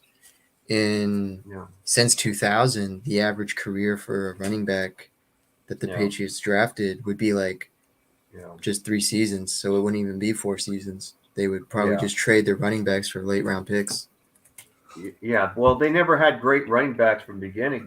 They never had a running back that was at a level where with Josh Jacobs. And That's they the only difference. they They only had guys that were drafted better. a running back in the first round twice, 2006 and 2018. 2006 Didn't though, they kind of draft Sony Michel coincidental. in the first round? Yeah, in 2018. Yeah. 2006 Michel's though, that's a funny okay, year but because nice. that's when Wasn't Sonny McDaniel Michel on the started coaching. Chargers? Wasn't he on the Chargers or something? Yeah, then he went to the Dolphins. Oh, he switched quick. Yeah, he's on the Dolphins right now, I think. Yep, see. he's on the Dolphins. Yeah. And what is he, a backup, number 2 running back? He's I the think. number 3. Number 3. Wow, that's I shocking. think he's the number 3 because the Dolphins got the Niners former running back that took over for Elijah Mitchell. Wow. Jeff And Wilson's over there with the Dolphins. Yeah, the Jeff average Wilson. round that during Ziegler's time with the Patriots that they would draft a Salute, running back is Ozzy. the third to fourth round. Salute, Ozzy. Yeah. It's kind of crazy. Yeah, I mean, that definitely is an issue to come up. I mean, I think I was reading the same article that you were, Sergio, about between 2016 and 2021, the Patriots had 4 different guys be their leading rusher, and that includes guys like Dion Lewis, like Garrett Blunt, not stars of the league. So it's really going to come down to, is this the Patriots or is it something different? If they Because keep Jacobs, that's probably going to let us know that this isn't the Patriot way. yeah, Yeah, no, for sure. And that's the quintessential question. Is it Yeah. and to me, like it seems like Jacobs is saving McDaniel's job at this point. Yeah, so you would owe it to Jacobs. Yeah. You got to. I didn't like when we lost to Alec Ingold. He went to the Dolphins. Hey, He's a good hey, receiver. I like our new fullback. Yeah, He's a good blocker. I miss He did improve Ingold, the but I blocking. do like Johnson. He's pretty good at giving Jacobs space to run through. Yeah, he's a good blocker. Definitely a good blocker in the I formation, strong formation, and weak formation. He is good for that. He's just he has caught a ball before too, but I like to see him run the ball too himself. I don't think in his career he's ever run Alec the Ingold ball. was a cheaper guy, but he has like 6 yards carrying. Yeah, but he didn't run the ball as much though. No, I do agree with you, Rudy. Like Alec Ingold, and I was talking to Eric about this. He was really like a unicorn in the sense that he could catch, he could run. Hurdle guys, right? Hey, the crazy thing, hands down, is always gonna be he has the first touchdown at Allegiant Stadium. Yes, that is. Yes, I'm glad you brought that up. I think that's how Ingold got injured, was that he hurdled over a guy and landed wrong. That was the second year that he got hurt. Yes, and thank you, Nutty Raider Nate from it. I was just going to say this too. There's another side to a guy like Ingold as well, which is that like he was the Man of the Year candidate, I think, a couple of years ago. Great story, Yep. UDFA, just a guy that like has a chip on his shoulder, willing to work hard. Seems to be a great guy. I believe he's like a huge mental health advocate. He has like a podcast every month. Like, to me, those are kind of things you have to price on. Nate. However, and this is an interesting part of the interesting debate, because this is a position that usually is taken for granted or isn't really highlighted a lot. But fullback, as far as fullback goes, as the actual job description of a traditional fullback, I do agree that Jacob Johnson, he does do his job. Like he is good at making that extra hole, working up to a linebacker or anybody coming through the A gap or whatever that the O line can't get to. He's really and also to be the last line of defense for the QB. Yeah. Right. Yeah. Exactly. Like in pass protect, very important role. But yeah, I mean, that game-winning touchdown against the Seahawks, Jacob Johnson. If you watch that replay again, I watch that thing always, bro. Like I watch it because I have it on my phone. So from my angle where I was at the game, it was just exactly. Perfect. Oh, Sonny Michel is with the Chargers. Actually, he was with Miami. They switched to the Chargers. I've seen that. Yeah, he's been bouncing around. He had that glorious moment in the Super Bowl a couple of years ago, and since then, with the Rams, right. Well, against no, with New England he did. With New England. I think he was though. Yeah, I think he was with the Rams though, because Cam Akers sucks. With them. He was with the Rams. I'm just saying, like his moment of glory was. Yeah. That's the one thing I am confident Hey, where about with did this Darrell defense. Henderson go? Oh, he's with Jacksonville now, right? Yeah, that's crazy. So I thought that they would have stayed with him over Cam Akers. Yeah. That's the one thing I am confident with this Raiders defense, though, for the Rams game, is that the Rams running game, It's probably shit. the worst running game I've ever seen. Like Cam Akers sucks, and their offensive line can't help. Yeah. So they have to throw the ball. Yeah, their blocking scheme was bad. And what was crazy, like last year, our run blocking scheme was terrible, and Josh Jacobs got over like 800 yards rushing. Which is probably what Did have made a first, Jacobs. Do you think Yeah. Jacobs got so good was because he got so used to having to fight through the Yeah. line that now that he's having better run protection, that it's Yeah. giving him better awareness? So like that's kind of how it elevated him a little bit. Yeah. What did you say that again? So like you know how like Jacobs like first 3 years like he had to go through like bad run blocking and it caused him to like get through his injuries and like he had to like basically fight for yards because of how bad the O-line was in the run game. Do you think that now since like he has better run blocking, that it's kind of like given him better awareness on like how it's kind of elevated him a little bit more? Like how he's already gone through like the struggle of like having to go through a bad O-line, but now that he has a better O-line and he still leads the league in yards after contact, but like do you think that's what made him like this best rusher in the league? I'm Well, about to jump off, Jeff. Thank you. Oh yeah, no problem, man. Get on. Peace out, man. Thank you for joining us. Yep. Yeah. See you, All right, Rudy. later, Aaron. Talk to Have you a guys good one. Have a later. good night. All right. See you later, Sergio. I'll see you guys on You Wednesday. too. But yeah, to answer your question, Sergio, I mean, I think it's a lot of things. I mean, obviously, any athlete, whatever the sport is, you're in a contract year, you're looking at yourself as, and especially in football in particular, the most injury prone, injury laden game, injury laden sport. You're looking at it as I really have a chance here to play myself into some kind of contract somewhere, whether it's like my team of origin or not. So I think mentally that's what's motivating him. It's no coincidence that in a contract year, he hired a nutritionist or something. It was either him or Perryman that did that, but they both made changes to their diet.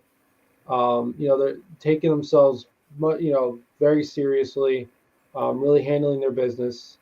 And in one way or another, Jacobs is going to get paid, and he's guaranteeing that. I mean, you guys were talking about all-purpose Yeah, he wants yards. to be a Raider, yeah. He's almost 200 yards ahead of Nick Chubb. Yeah. So this is Nick Chubb we're talking about. So the one thing I'm worried about with that though, Yeah. because as much as we want him to get the rushing title, with Deshaun Watson playing like he did against the Texans, who are literally trying to lose. Yeah. I think they're going to rely heavily on the run. Yeah, that was defense and special teams the main reason why. No, like it was so Browns weird. won. It was they scored 27 points, but the offense didn't score a single point. Yeah, special teams and defense. That one punt returner, whatever, he returned it all the way to the end zone. They're like, "What the heck?" Imagine I telling was like, someone "Dang." that the team scored 27 points, but the offense didn't score anything. Yeah, I mean, and yeah, look what Deshaun Watson. He looked like dog shit. I mean, he was throwing a lot of incomplete. That's what everyone passes. predicted. And then when your receivers have no confidence, and then he finally throws a good ball to him, and all of a sudden the receiver doesn't catch the ball. I mean, they're just a run team mostly. I think Jarvis Landry was their best receiver. He was a slot receiver. When he was on, their receiving game became really not there. Amari Cooper, he's kind of busted up and he's not 100%. He's had knee problems and that's the problem. I liked Amari Cooper. I liked him in the beginning, but he's been getting injured and banged up.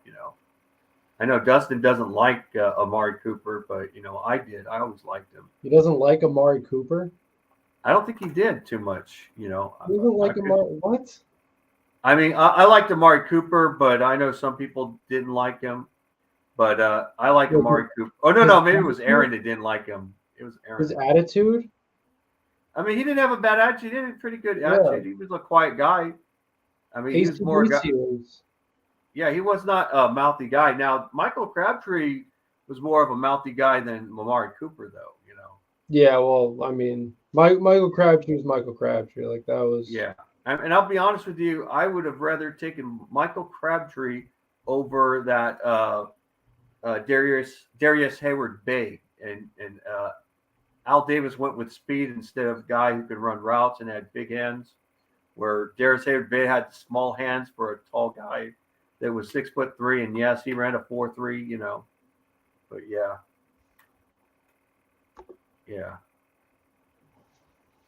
Oh, Sergio said he has to go. Yeah. Peace out, Sergio. Yeah, later, Sergio. But yeah, I mean, I don't know. I personally, as far as that goes, I would probably side with Darius Hayward Bay. I was more of a fan of his than I thought Michael Crabtree was kind of a meme pick, to be honest. Yeah. Pickup, to be honest with you. I didn't really think he offered that much. That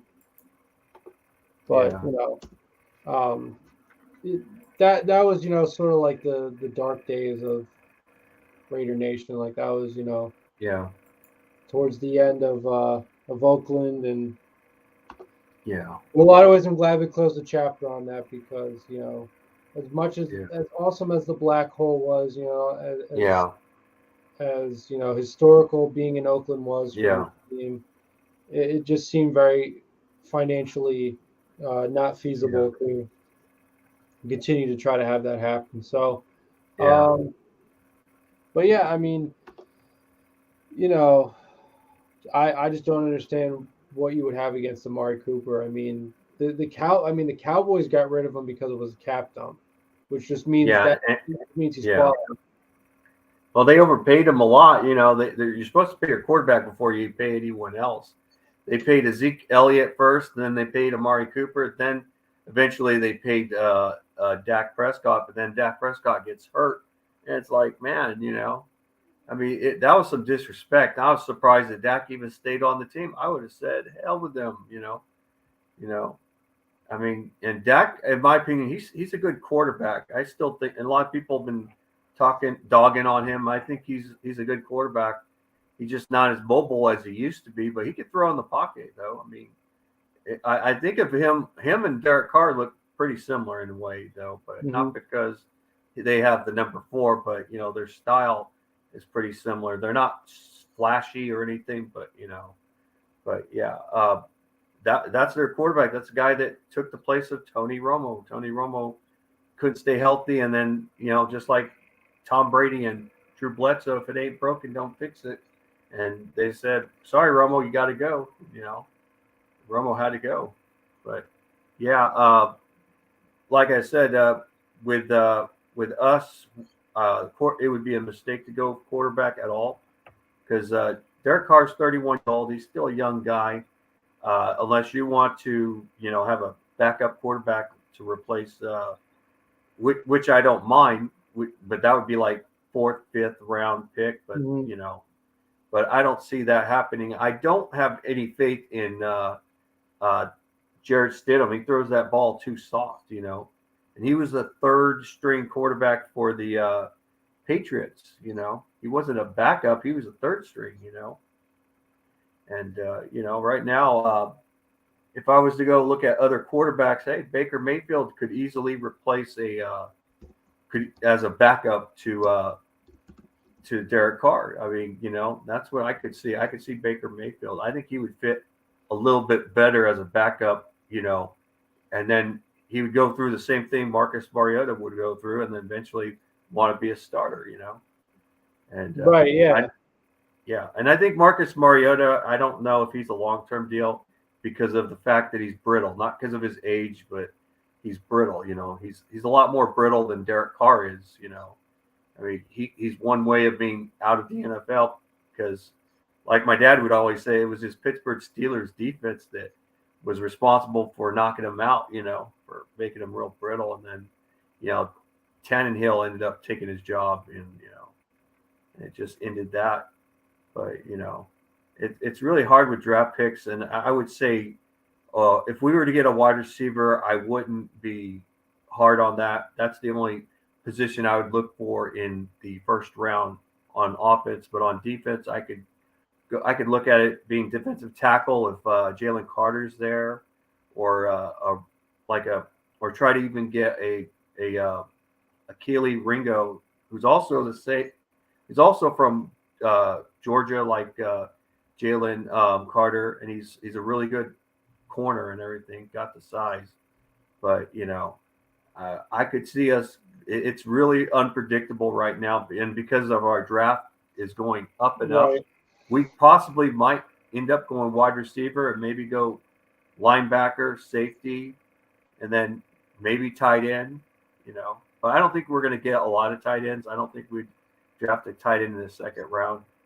I just don't see that happening. I mean, if it happens, I'll be shocked. But I was shocked that it wasn't a bad move. I still think it was a good move, giving up the first and second for Devontae Adams. I mean, that's a hell of a steal in my book. Mhm. I mean, I looked at Jameis Williams though as a guy we could get, and I figured, you know what? If we had not traded up, if we had not traded to those two picks, we wouldn't have gotten a good wide receiver in the draft. Because a lot of the receivers were taken, and we weren't going to take a second round pick draft potential in the first round.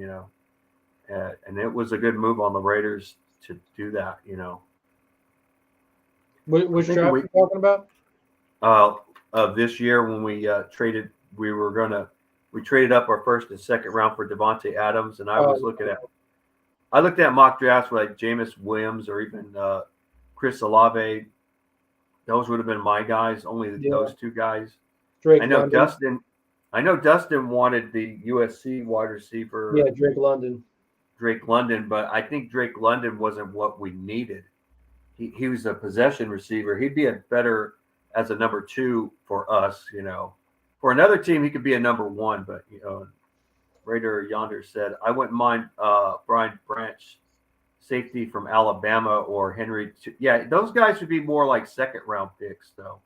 If you were to get those guys, you'd get them in the second round probably, unless something happens like the draft stock. It always changes. It doesn't always go as high. Sometimes they go down lower. There were corners that went from first round picks all the way to second round or even third round. And I think that was in 2019. Like Greedy Williams was supposed to be a first round, a mid first round draft pick, and he ended up going in the second round. And I wouldn't mind getting any of those guys because they were on my mock draft ones. Well, I don't know Branch. I think he was gone, but I got Henry Tutu from Alabama. But yeah, I wouldn't mind getting linebackers. Defensive tackle isn't a need really that much. I think it's more linebacker and safety, and maybe corner a little bit. Unless you want to, because when you got rid of Jonathan Abram, I think you need to have a developmental strong safety, and you don't know how long Jerron Harmon's going to stay with us.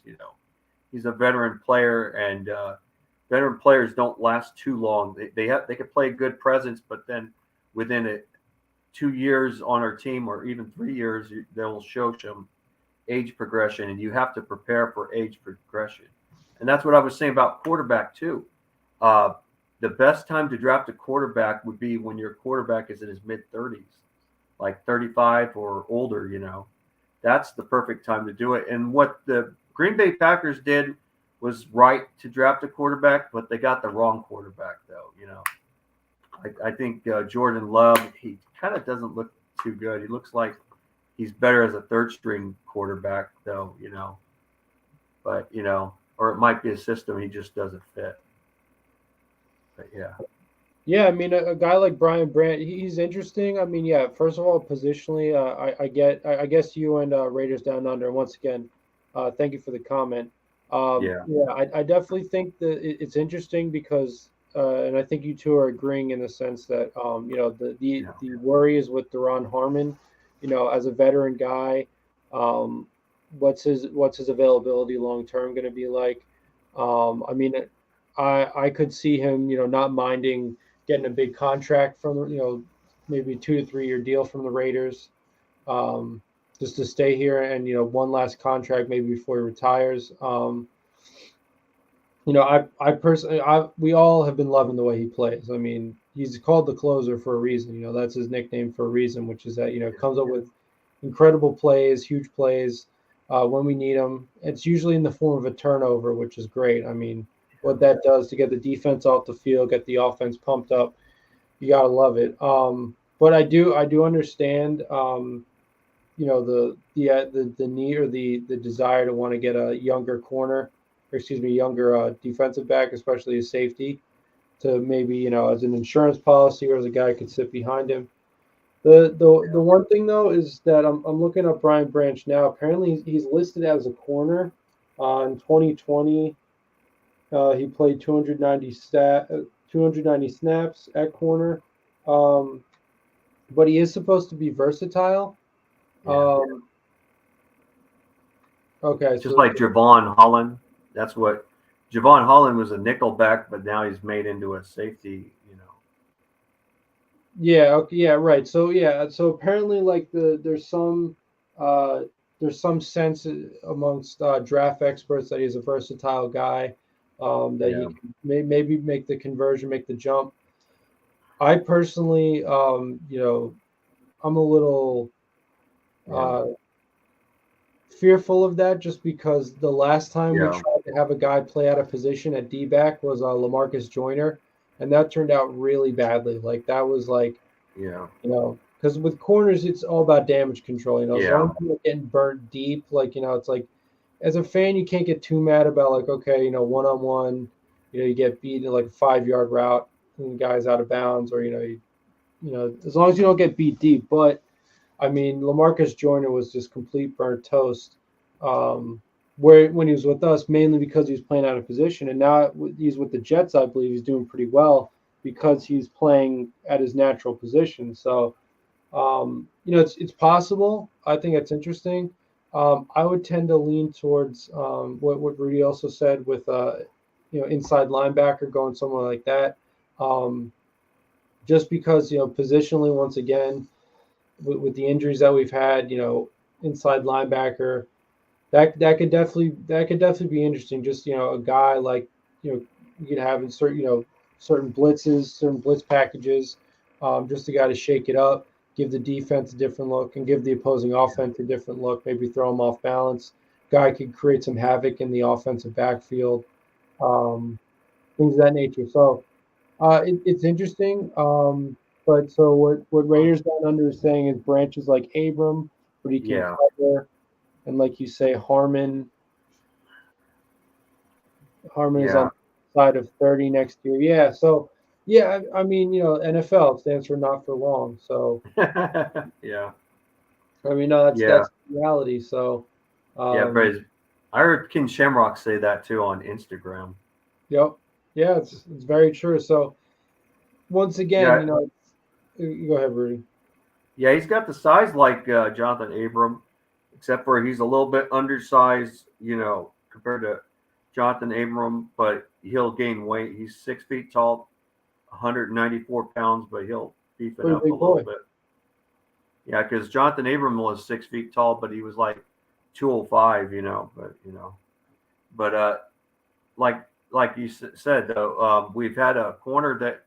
There was a guy we had that was a corner / safety, and his name was Michael Huff, and he's played both positions, and he turned out that he wasn't a true shutdown safety or linebacker, and he was with us, and then he ended up being a backup and everything, and I wouldn't call him a bust. I just think he wasn't utilized right, Michael Huff. I remember that player. I think he was drafted at 07 or 06, but he was. I liked his size and everything, but he was a player that played both. But Joyner though couldn't play nickelback. That's what he was supposed to be, a nickelback / free safety, and he just couldn't do that. He was the same built as Amik Robertson, but Amik is playing a lot better now. Though I'm giving him his props. I mean, he played even pretty good, even when he couldn't prevent that touchdown against Keenan Allen. Mm-hmm. But you know, you're not going to see a corner that size play any better than that. It's just not going to happen. You know, unless he's unless he's like freaking super soldier power or whatever. But you know, that was the best play he did, and it just wasn't good enough. And you know, if that was Nate Hobbs or even Rockison, that would have been either an interception or an incomplete pass. You know, and but when you're 5'8", it's difficult to defend against a 6'3" wide receiver. Yeah, exactly. I mean, you know, obviously the knock on a guy like Amik Robertson is his height. Yeah. He tries his best, and look, like there, you know, there's shutdown and then there's contain, and what that means when it comes to, you know, a team's number one receiving option or just weapon in general is that, you know, as long as they're not running up and down the field making you look silly, you know, you can't really, you know, when you look at the macro of this defense's performance yesterday, you can't really be mad at them for only giving up one offensive touchdown, especially to a guy who's supposedly as good as Justin Herbert, which, you know, beyond his rookie year now, he's looking to at least to an extent overrated. You know, I mean, but anyway, you know, it's just, I mean, Keenan Allen at the end of the day made a great play. Herbert also, you know, made a great throw, did a great job. It was just one play, you know, and it's over. It happens, you know. So, I remember it was right after the play. It was I think it was either Rock or it was Hobbs who came right over him and just said, you know, don't worry about it, we got you, because it really wasn't a good play. So, you know, really nothing to be ashamed of. You know, it happens, but you know, I guess Keenan Allen for his part, salvaged the outing for fantasy managers, and I don't know. I guess maybe he felt like he won, he proved himself right because he barbecued chickened a 5'9" corner, 5'8", 5'8", on one play. So good for him. There's your one flower of the game. But yeah, I mean, you know, but yeah, the Brian Branch, I mean, it is definitely an interesting, you know, because I'm seeing different things. Like some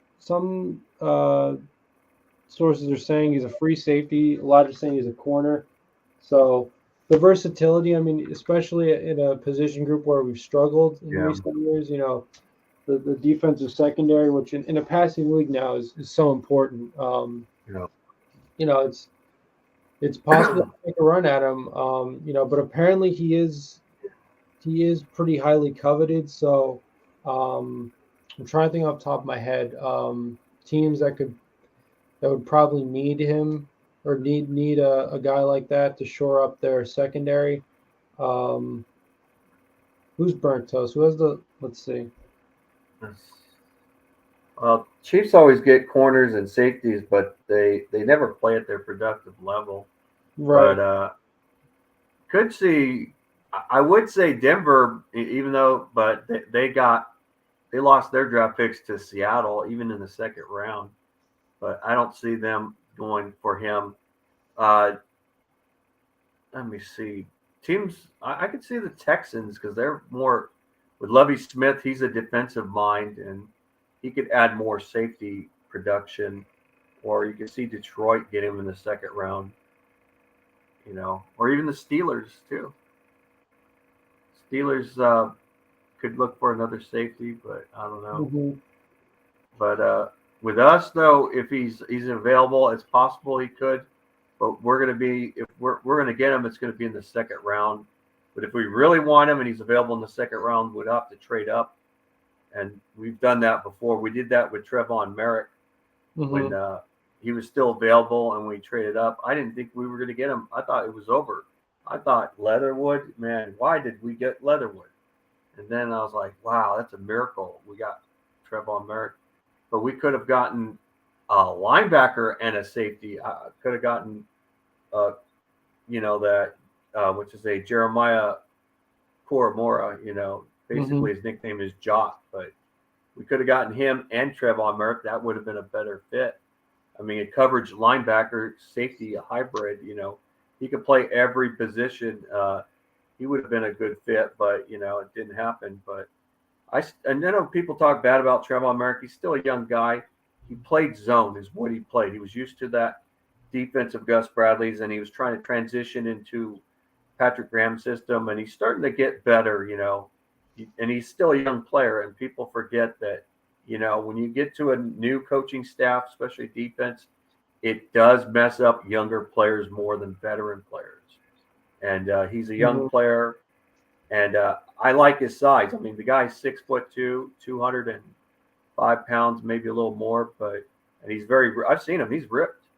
He's in good shape, very physical guy, and you got to keep these physical guys. You got to keep the Rock Sins, the Nate Hobbs, and even the Trevon Merricks. I mean, these guys are ripped, And right. I like Rock Sin, man. He was about to body slam that dude, but then he put him down and he patted his head helmet and everything. That was pretty funny, though. It was like he was going to take him to Suplex City, but then he said, no. Yeah. And then he said, no, I'm not going to do that. Right. There's no reason to get a unsportsmanlike or unnecessary roughness. Yeah, and then he pat him on the head, so it's like, hey, no feelings. I mean, even like Mad Max Crosby, he went after Justin Herbert and he got rid of that ball, and he gave Herbert respect for that, and he slapped him in the butt, and Herbert didn't mind it, but it was like a respect thing, because he said, man, he's a little hard to get sometimes, but, right, but yeah, but yeah. I do think that with these players, like even Denzel Perryman, I think you got to give him another year of extension at least, because you're going to need this guy, but he's not going to last very long. So you got to draft a linebacker that's going to eventually replace him. And if we lose Josh Jacob, that's going to be very bad. This guy got Derek Carr out of a lot of trouble. And he really did, because the running game will. You don't want Derek Carr to be pass happy. Sure, he'll put up the good stats, but at the end of the day, you don't win the game. You don't run the clock down as much, with a good running back. And the reason we beat the Chargers was mainly because of Josh Jacob, because he controlled the time and everything. Even when he didn't have to get a first down, he ran and he went for yardage, and we made the Chargers use their timeouts. And we could have kicked the field goal, but it was safe not to kick the field goal. Kick that punt, kick it up in the air, put them in a bad position where they're going to have to throw that ball. And what did they do? They played that little conservative crap. They didn't try to throw the ball down the field a little bit or try to go out of bounds like a quick wheel route, like a 15-yard wheel route. They threw it in there, and then they did a quick play. Then they decided to throw it, and they threw it to Keenan Allen because they played safe. They're playing zone, and then he throws it. Then he does a lateral to Eckler, and then it went went in bounds, and there was 2 seconds left. It was over. Got tackled. That was pretty dumb. That whole approach, because now it's just become like it was one of those things that because I remember growing up as a kid. The conventional wisdom, or it was always a Hail Mary. Like you always took a shot at the end zone, see what could happen.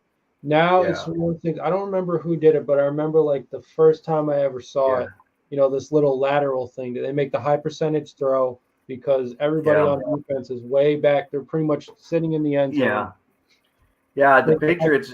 The Patriots did that against the. What they did was they put everybody at the end zone. They had Gronkowski play safety because he's a tall tight end. So what they did was then this is when Tannehill was with the Dolphins, and they threw the ball, did the lateral passes. Then Gronk went to go for the tackle, and he missed tackled, and the guy went all the way to the end zone. That was a touchdown. Right. Yeah, that was the craziest play. I was like, dang, and they did this in I think they did in New England. That was the crazy part, and and it was always like the Dolphins would at least get one win against the Patriots, But the Patriots was shutting everybody down, going 6-0 in their division, But but I think right now, though, like I said, the Chargers, they didn't have a deep threat. They don't have speed on their receivers. They're not fast. Chiefs are not that fast either. People forget that. I know they have Harmon, but Harmon's not a speed demon, even as close to a Tyreek Hill. Tyreek Hill was their main guy, and and that would be, I think, what would it would be I think the Chiefs can win games in the regular season pretty effectively, but when they come to the playoffs, when they play against teams like the Bills or even Cincinnati, that's where you're going to see how good they really are. And I think Buffalo has their number as long as Josh Allen is healthy and everything. Because I know people can say Travis Kelce, but Travis Kelce can do only so much. You got to spread that ball everywhere. And yes, Patrick Mahomes does that, but when you have average receivers, they're getting covered by good coverage DBs and everything, it slows them down. And what he did against like Cincinnati, he tried to go for a deep ball like he was playing last year, and that didn't work. They're throwing those deep ball passes, and their receivers couldn't go that fast. It was crazy. And I said it like this: I picked the Chiefs to win, but you take that fumble away from Travis Kelce, the Chiefs win the game right there. But it was a shootout game. I knew it was going to be a shootout game because none of the teams have really good defenses or anything. But it was pretty crazy. But I kind of lost that pick'em though. Yeah. Well, yeah. I mean, it's now. I mean, now for sure, it doesn't seem like a fluke. It seems like, at least from a mental standpoint, it's going to be tough for the Chiefs to get over that hump, which is funny because they play that role against the Bills. The Bills are now looking at it as like, can we get over that hump? So there could be like a domino effect of like the Chiefs meet the Bills in the playoffs, and they Bills can't get over that hump, and then they think they're going to go to the Super Bowl, and then the Bengals do them again. So the Ravens, though, look like they're going to falter, and they falter. That could give the Raiders a chance, but it's a very small chance because right now they only look at the playoff hunt is with the Patriots and the Chargers. They're the only team looking like for the 7th seed, but it just depends on the Chargers. If they lose most of their games, they're out of it. But if both them and the Chargers doing the Raiders win more of their games and everything, and it can match them up. If the Raiders go, I think they could even go at like 9-8. The Raiders can go 9-8 and possibly get that number 7 seed. It's a possibility, but it's just it depends on teams losing. That's what it is. And then we're not favored to go to the playoffs. I know Wi-Fi Willie thinks we have a chance, but to us, it's very hard to do that, especially with these teams. Even though the Ravens look banged up, the Steelers, they're still a tough team to beat. Right. And I thought the Rams would be the tough team to beat, from the beginning. And now I look how banged up they are, the Super Bowl champions.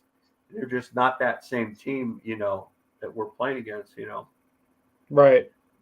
And the only team I think that's going to be the only toughest team of all is the Kansas City Chiefs. I will be happy if we beat them. That's all. That's what I want. If we could go to the playoffs and lose to them, it's a possibility, and we go 9-8. But like I said, it also depends on Josh McDaniels. He likes to experiment, and his experimentations can lead us to defeats. Sorry, my voice was going out a little bit. It's all good. But those defeats could be our downfall, but he probably won't be doing those experiments next year. I think he's gonna. Cause I know people are saying that he's just getting to know the team, but man, this is a playoff team that he inherited, but it's a Gruden system. But trying to transition it to his system, but it just depends. I mean, the run blocking, biggest improvement I've seen, which is why they got to pay Josh Jacobs, and I'm sure that Derek Carr, Devontae Adams, and even Mad Max Crosby, they will make sure that they get their contracts restructured enough that he gets his money, the money that he wants, that deserves and everything. So yeah, I think there won't be a problem with Josh Jacob. I think he will get paid, and Derek Carr doesn't want to go through the same thing he went through with Khalil Mack. He said it himself. So I'm hoping that this will get done, and I think it will. I strongly do. I mean, for a while I probably wouldn't have, like maybe 2 or 3 months ago, but I'm thinking that now because the morale is a lot different now. It's higher than before, and they want to play. I think that the Raiders are looking at like, we got to go after the Chiefs. That's their number one thing. We got to beat Patrick Mahomes and the Chiefs, and we got to do everything to beat them. And people are saying, well, the Chiefs might not play their starters against us, and right. I think they will. And because of the fact that they lost to the Bengals, they want to try to get that number 1 seed again, because it could change up again. It's still too early. Seeds change back and forth, and but I could see us. I could see them going be number 1 seed again, and the Buffalo Bills, they could go from winning their division to being a wild card team. With Miami. Because I think they play each other too, and if Miami could beat Buffalo, they would take the division right there, But I think the Chiefs, the Steelers, and I think the 49ers might be hard defense, but if they have no offense at all, that's bad news. I don't care how good a defense is, When Derek Carr sees the offense not doing nothing, he's going to do something, Because you're not going to beat Derek Carr with just a good defense. You have to have a good offense to move the ball. And if their offense isn't doing nothing, we're forcing turnovers, sure, it could be maybe a 10-13 game, but I don't think it'll be that like that. I think it could be different, I know we haven't played the 49ers since what's his name was their quarterback, but he was starting for Jimmy Garoppolo. What's his name? And he's now on the Vikings as a backup. He was on our team. What's his name? Can't think of it. Wait, who? So he was. He was starting for Garoppolo because Garoppolo was hurt and all that. Brissett? And it was way before Nick Foles. No, what's his name? Shoot. His name was he was drafted the same year. I think he was a little bit younger than Derek Carr or something. I can't think of his name. He's a backup to the Vikings. He was on our team on a roster. Nick And Mullen? I thought McMullen, yeah. Nick Mullen beat us last time against, and beat us. And he wasn't really that great of a quarterback, but he was a good game manager, and they beat us. That was the last time we played the 49ers. Or we should have beaten them, though. We were the better team that lost, But, yeah. The Chiefs will 100% play their starters, if nothing else, because it's a rivalry game. Yeah, that's true. I think they won't play their starters in when it comes to other games, though. It just depends. Because let me see. I don't know if we're the last team against the Chiefs. I think we might be. I think we are. Yeah, it's a week 18 game. Yeah. Yeah, we're in Las Vegas, and we got to beat them. So yeah, our toughest games, in my opinion, is going to be Steelers and Chiefs. I think 49ers without their quarterback, I think even with a third string, if they tried their running game thing, that's not going to work. Because if you're one-dimensional and you're going to do that run thing, like, oh yeah, we're going to run the ball. No, it doesn't work. You can't just run the ball. You have to set up that run. You got to make the Raiders second guess. The Raiders were when they had a run on them was because they were in coverage defense, and that's why they were ran on. But Mhm. you know, when they know what you're going to do, we're going to stop it. And if we played against Christian McCaffrey, he's a scat back mostly than a runner. Because Josh Jacob, he's a true runner, but he can catch the ball too. But you know, I wouldn't have any trust on Christian McCaffrey because of the fact that he's injury prone. I mean, he's a great player when he's healthy, but you know, we'll have to see. I think the 49ers gave up too much. I still think they gave up too much for him. But, you know, we'll have to see. But I think that the Chiefs and the Steelers are the tougher games. And we got to play really good against them. Steelers, because of their defense. And, yeah, their offense has some talent. You know, that quarterback's coming to his own. Mhm. But it's just their bad game playing. That's the only problem with the Steelers on their offense. But their defense is really good, especially that TJ Watt. He's a good edge rusher / coverage linebacker. I mean, that guy I would worry about. I'd worry about him the most on the Steelers. Is he back? I think he is. Because he like tore his like pec Yeah, in his in week 1. well, if you get a pectoral muscle. He did play. Okay, he did play against Yeah. the Falcons. Yeah, he did play. He probably wasn't 100%, but you know, he's still a dangerous player. Yeah. And you got to watch out for that defensive tackle Hayward, the late Ironhead son. You know, he has 2 sons. Mhm. One plays defensive tackle, the other one plays tight end. Well, he's a fullback / tight end, but you know, so you got 2 brothers. We got it's like that. We got to worry about the Watt brothers and the Hayward brothers too. So you know, on the Steelers, Mhm. even though the Watt brother that's a fullback played with the Chargers as a fullback, and he went to the Steelers. Yeah, it's kind of crazy how you got brothers upon brothers. You know, it's got to be a pretty interesting game though. But, yeah, I mean, yeah, obviously the anniversary of the Immaculate Reception in Pittsburgh. And also the Steelers, they've been kind of picking up some steam now. I mean, they haven't won the most impressive of games in the most impressive of fashion. But I mean, they came back against the lowly Colts. Yeah. And they were able to win, you know, because they stopped the last drive. And then they did same thing. They won a close one. They closed it out in the final moments against the Falcons. So one way to look at that is they're picking up momentum. The other way to look at it is, well, they're barely skating by against bad teams. And I sort of take the latter analysis, and I say, like, this really isn't that good of a team. This is a winnable game, you know. Yeah. I think what it is, they're going to be a winnable team.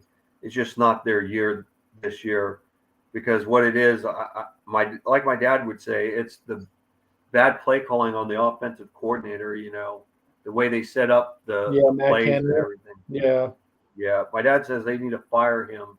If they don't fire him, then they should fire, you know, Coach Tomlin, because Tomlin don't want to fire him. You know, it's like that Jim Morris Sr. He got fired because he wouldn't fire his offensive coordinator. They told him fire him. He said, "No, I ain't gonna fire him. You're gonna have to fire me then." And what they do? Colts fired Jim Morris Sr. They fired him. But you know, it's like some of the players are. I mean, even the rookie quarterback's not too happy with him. So, you know, that's a bad omen. You know, and you got a rookie quarterback. He's playing pretty good, but then, you know, isn't liking the offensive coordinator. But you know, but he's a first-round pick, and even though he's not a veteran or anything, he doesn't have a lot of say. If it was a Tom Brady, the coordinator would be gone just like that. You know, and I would say it like this: I think they'll be a tough team to play, even despite their record. They are a winnable team. I think every game is winnable, but it doesn't mean that we're going to necessarily win. The team we should definitely beat would be the Rams. We lose, it's because we screwed ourselves up. Just like teams, when we played against the Colts, we should have beat them, should have beat the Cards, and we should have beaten Jaguars. There's no reason we should have lost them. Oh, my dad's talking in the background. Well, New Orleans, though, it was just a bad game. it wasn't a close game. We didn't have, Oh God. yeah, but now the New Orleans though, they're not as good as they were when they played us though. They're actually really downgraded though. They have had too many injuries, but yeah. And New England, we should beat them. I just don't respect their defense like last year.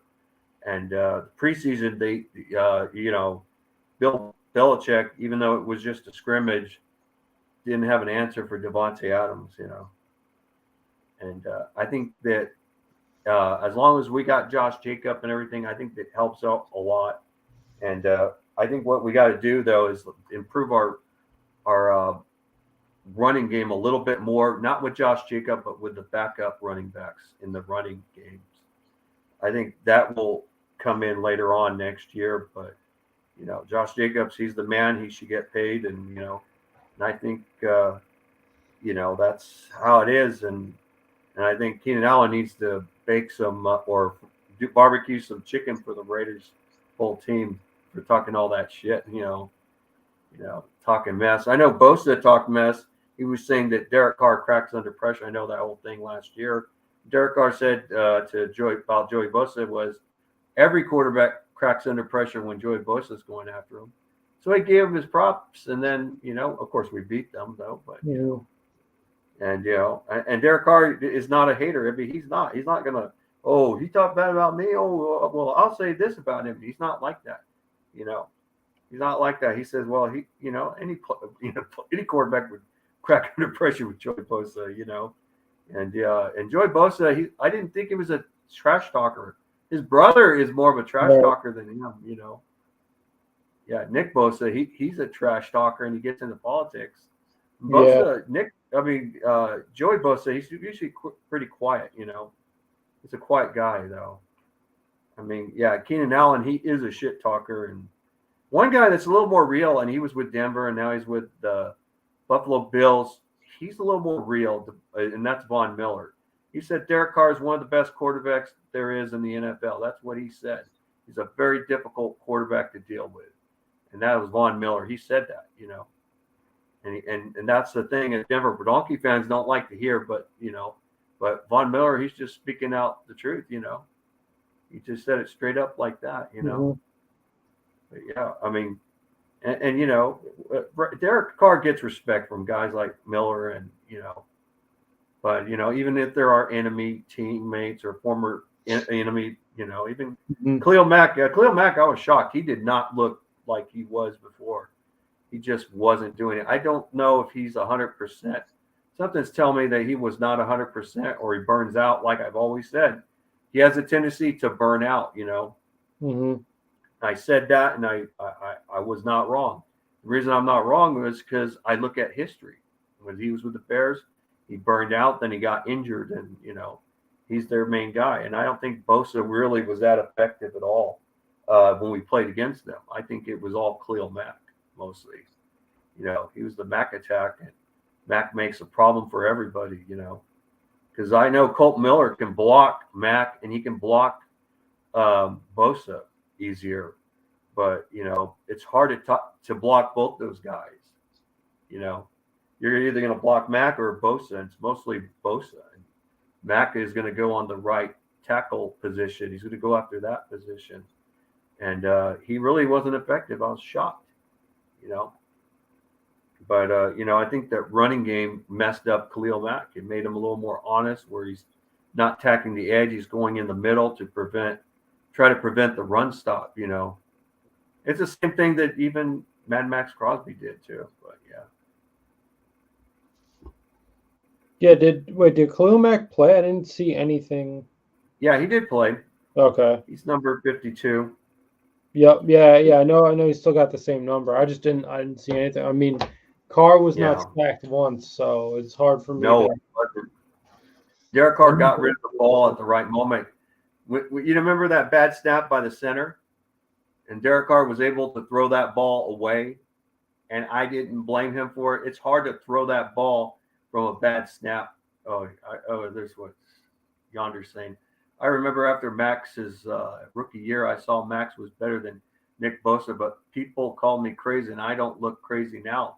Oh yeah, I said the same thing. He had a sack. He had one more sack than Nick Bosa. Nick Bosa only had 9 sacks, and Mad Max Crosby had 10. And yeah, and he should have went to the Pro Bowl. But the thing was, he was a 4th-round pick, and Nick Bosa was a 1st-round pick in the first round, 2nd pick. And they looked at him like, no, he's got to get the Defensive Rookie of the Year. I mean, it's crazy. Kyler Murray winning it was a joke. That should have went with Josh Jacob. Even horse-faced Shannon Sharp said it too. When a former donkey player agrees with you, it's like really shocking, But he was real though. Shannon Sharp is a little more real, Right. I mean, he wasn't real about his team beating us, but he thought that they were going to beat us, and he was wrong. And he's like, "Oh no, Russ Wilson." Like they're going to end up firing the head coach, to find a coach that will work well with Russell Wilson. And it doesn't matter what coach you get. Russell Wilson's old. He's not a pocket quarterback. He's a scrambling quarterback. You need to get a coach that plays West Coast offense, and they'll have to do that, run the ball real well and, run outside runs, get him to do more play action. Because if you keep him in the pocket, he does not do well. And I would say Pete Carroll, it was a blessing to get rid of him, And it's like Seahawks fans say, F Russell Wilson, because he wanted a contract. Dustin said, like he said, Russell Wilson was looking for a contract extension, and they didn't want to give him an extension. And because he was demanding it, that's why they traded him, And the Broncos were stupid to give him a contract extension and making him like the 2nd highest paid quarterback, in the NFL, or 3rd or whatever, getting about $1 million. He's not even worth that much at all. He's not. He hasn't earned that money. I mean, in the past, he looked like that kind of quarterback, but he had great receivers. He wasn't in a really tough division, but he had a great defense, and he had the beast mode on his side. That's why he looked really good. It's what you put around your players. And he didn't, and it was delusional for the Broncos to say that they were a quarterback away from going to the Super Bowl. You can't do that when you don't have a winning coach. A quarterback isn't going to make the team win and everything. Oh, here's Yonder was saying, I don't know if Jacob's rookie year, he put up crazy stats for a rookie, and he had no receivers in 2019, either that or that was brought up in speed receiver from Cardinals, and he didn't even pan out. Why we got Ruggs. And Ruggs was not a problem originally. It was just his off the field thing with the DUI. He was looking like he was going to be a 1,000-yard receiver with us last year. In my opinion, he would have had 1,000 yards receiving if he had not done what he'd done, Because one thing about Ruggs, like I said, you could throw a deep ball pass to him, just midair bomb pass, and he will catch up to that ball. You just don't want to throw that ball with zone coverage. But if you play man-to-man, that's the perfect time to throw a deep ball. And Ruggs will beat any corner, will beat any corner, And I liked Ruggs until he did that stupid thing. And I know Dustin thinks he's going to be in prison for a long time, but I don't think he is. Like I said, there's DAs and, prosecutors. They don't always go by what their law says. They said, yeah, he could face, this is what they really said. He could face 2 years to 20 years in prison. Now, see, that's a differentiation from there, but that doesn't mean that he's going to face that much. I think maybe between 2 to 5 years in prison of Henry Ruggs. He was a kid that made a stupid decision, and he's got to pay what he did. I don't think he's a bad kid. I just think he made a stupid decision. But yeah. Yeah, I was saying we had no receivers in 2019. Why we drafted Ruggs in 2020.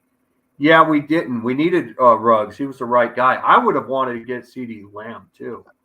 CeeDee Lamb was actually my Oh, best. can you imagine We had both of them.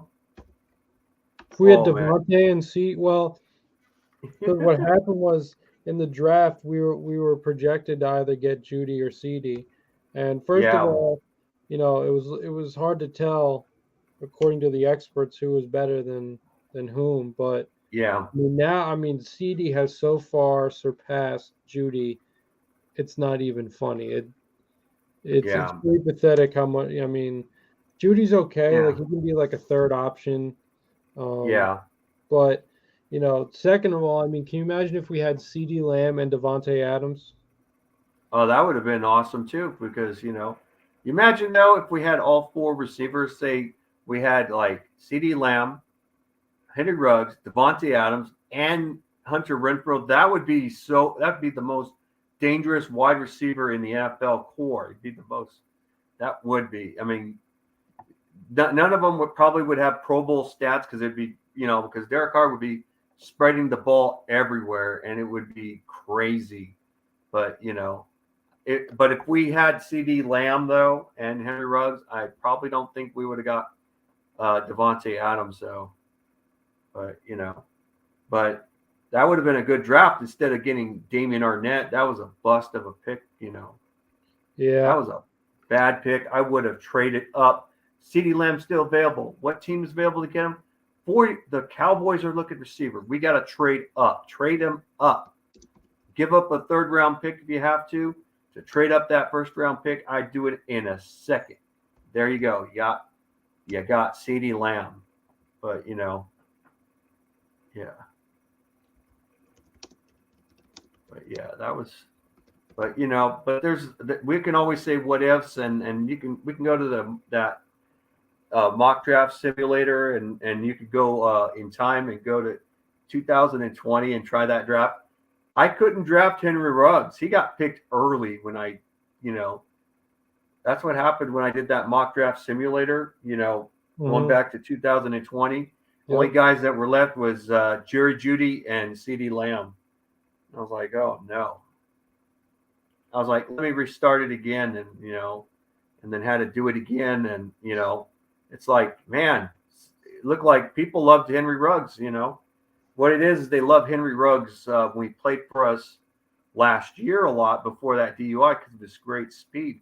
They didn't see any of that, that what some draft prospectors look at is stats and what they do in the game, but they don't see the progression, and Henry Ruggs was progressing. But what the other draft prospect guys, one of very few, said, look at what the catch per reception. Don't go by the total yards. Go per catch and a reception. And Henry Ruggs was higher than Jerry Jeudy in yards per catch. That's where he was because he could go for the deep ball. Jerry Jeudy was more slot than Ruggs. Ruggs can play slot too, because in Alabama, every receiver has to be a route runner, and that's what Ruggs was. He was a route runner. So him and Jerry Jeudy were similar in every other attribute, except for Ruggs was more of a speed demon, where Jerry Jeudy wasn't.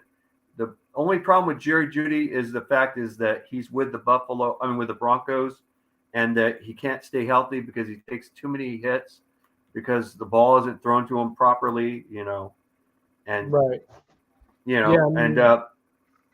And it wasn't the fault of, and people think, oh, it's the fault of Teddy Bridgewater. Teddy Bridgewater looked better than Russell Wilson. I mean, he did better than Russell Wilson if you think about it. Let me look at a quick stat comparison for a second. Yeah. Yeah. Yeah. Oh, here's what someone says. Promate. Teddy threw 18 touchdowns last year. Yeah. Russ, I think, has 8. Yeah. Yeah. Yeah. Russell Wilson, he's made some bad decision making is what it is. And the only thing Bridgewater did wrong with the Broncos, and this is what Bronco fans even say it too, is he would hold the ball too long, and then he would get hit, and he was sacked like what 5 or 6 times by us, and he was hit like, I don't know, I can't remember, it was like 8 times or 9 times. It was too many times, but and it wasn't his fault. He had a bad O line, and I say this like this: Teddy Bridgewater, like this, I wouldn't have him as a starting quarterback, but I wouldn't mind him being a backup to Derek Carr. I mean, I seriously wouldn't mind. And Teddy? I wouldn't mind having Teddy Bridgewater as a backup. Yeah. Yeah, it's not a bad. Not a bad deal, and it's not a bad deal. He's on Miami. Miami was smart to get him. I know there's some promoter. I don't know if that's a bot or something. No, that's a bot. Listen, I gotta head out. Do you want to keep going, Rudy? Because I can. I think I'm going to end it right now too, because I'm getting a little tired myself. All right. Yeah. Well, yeah. Thank you for staying on as long as you have. We've had a great show. Thank you to everyone in the comments for hanging out with us. Once again, another great show. A lot of great things we talked about.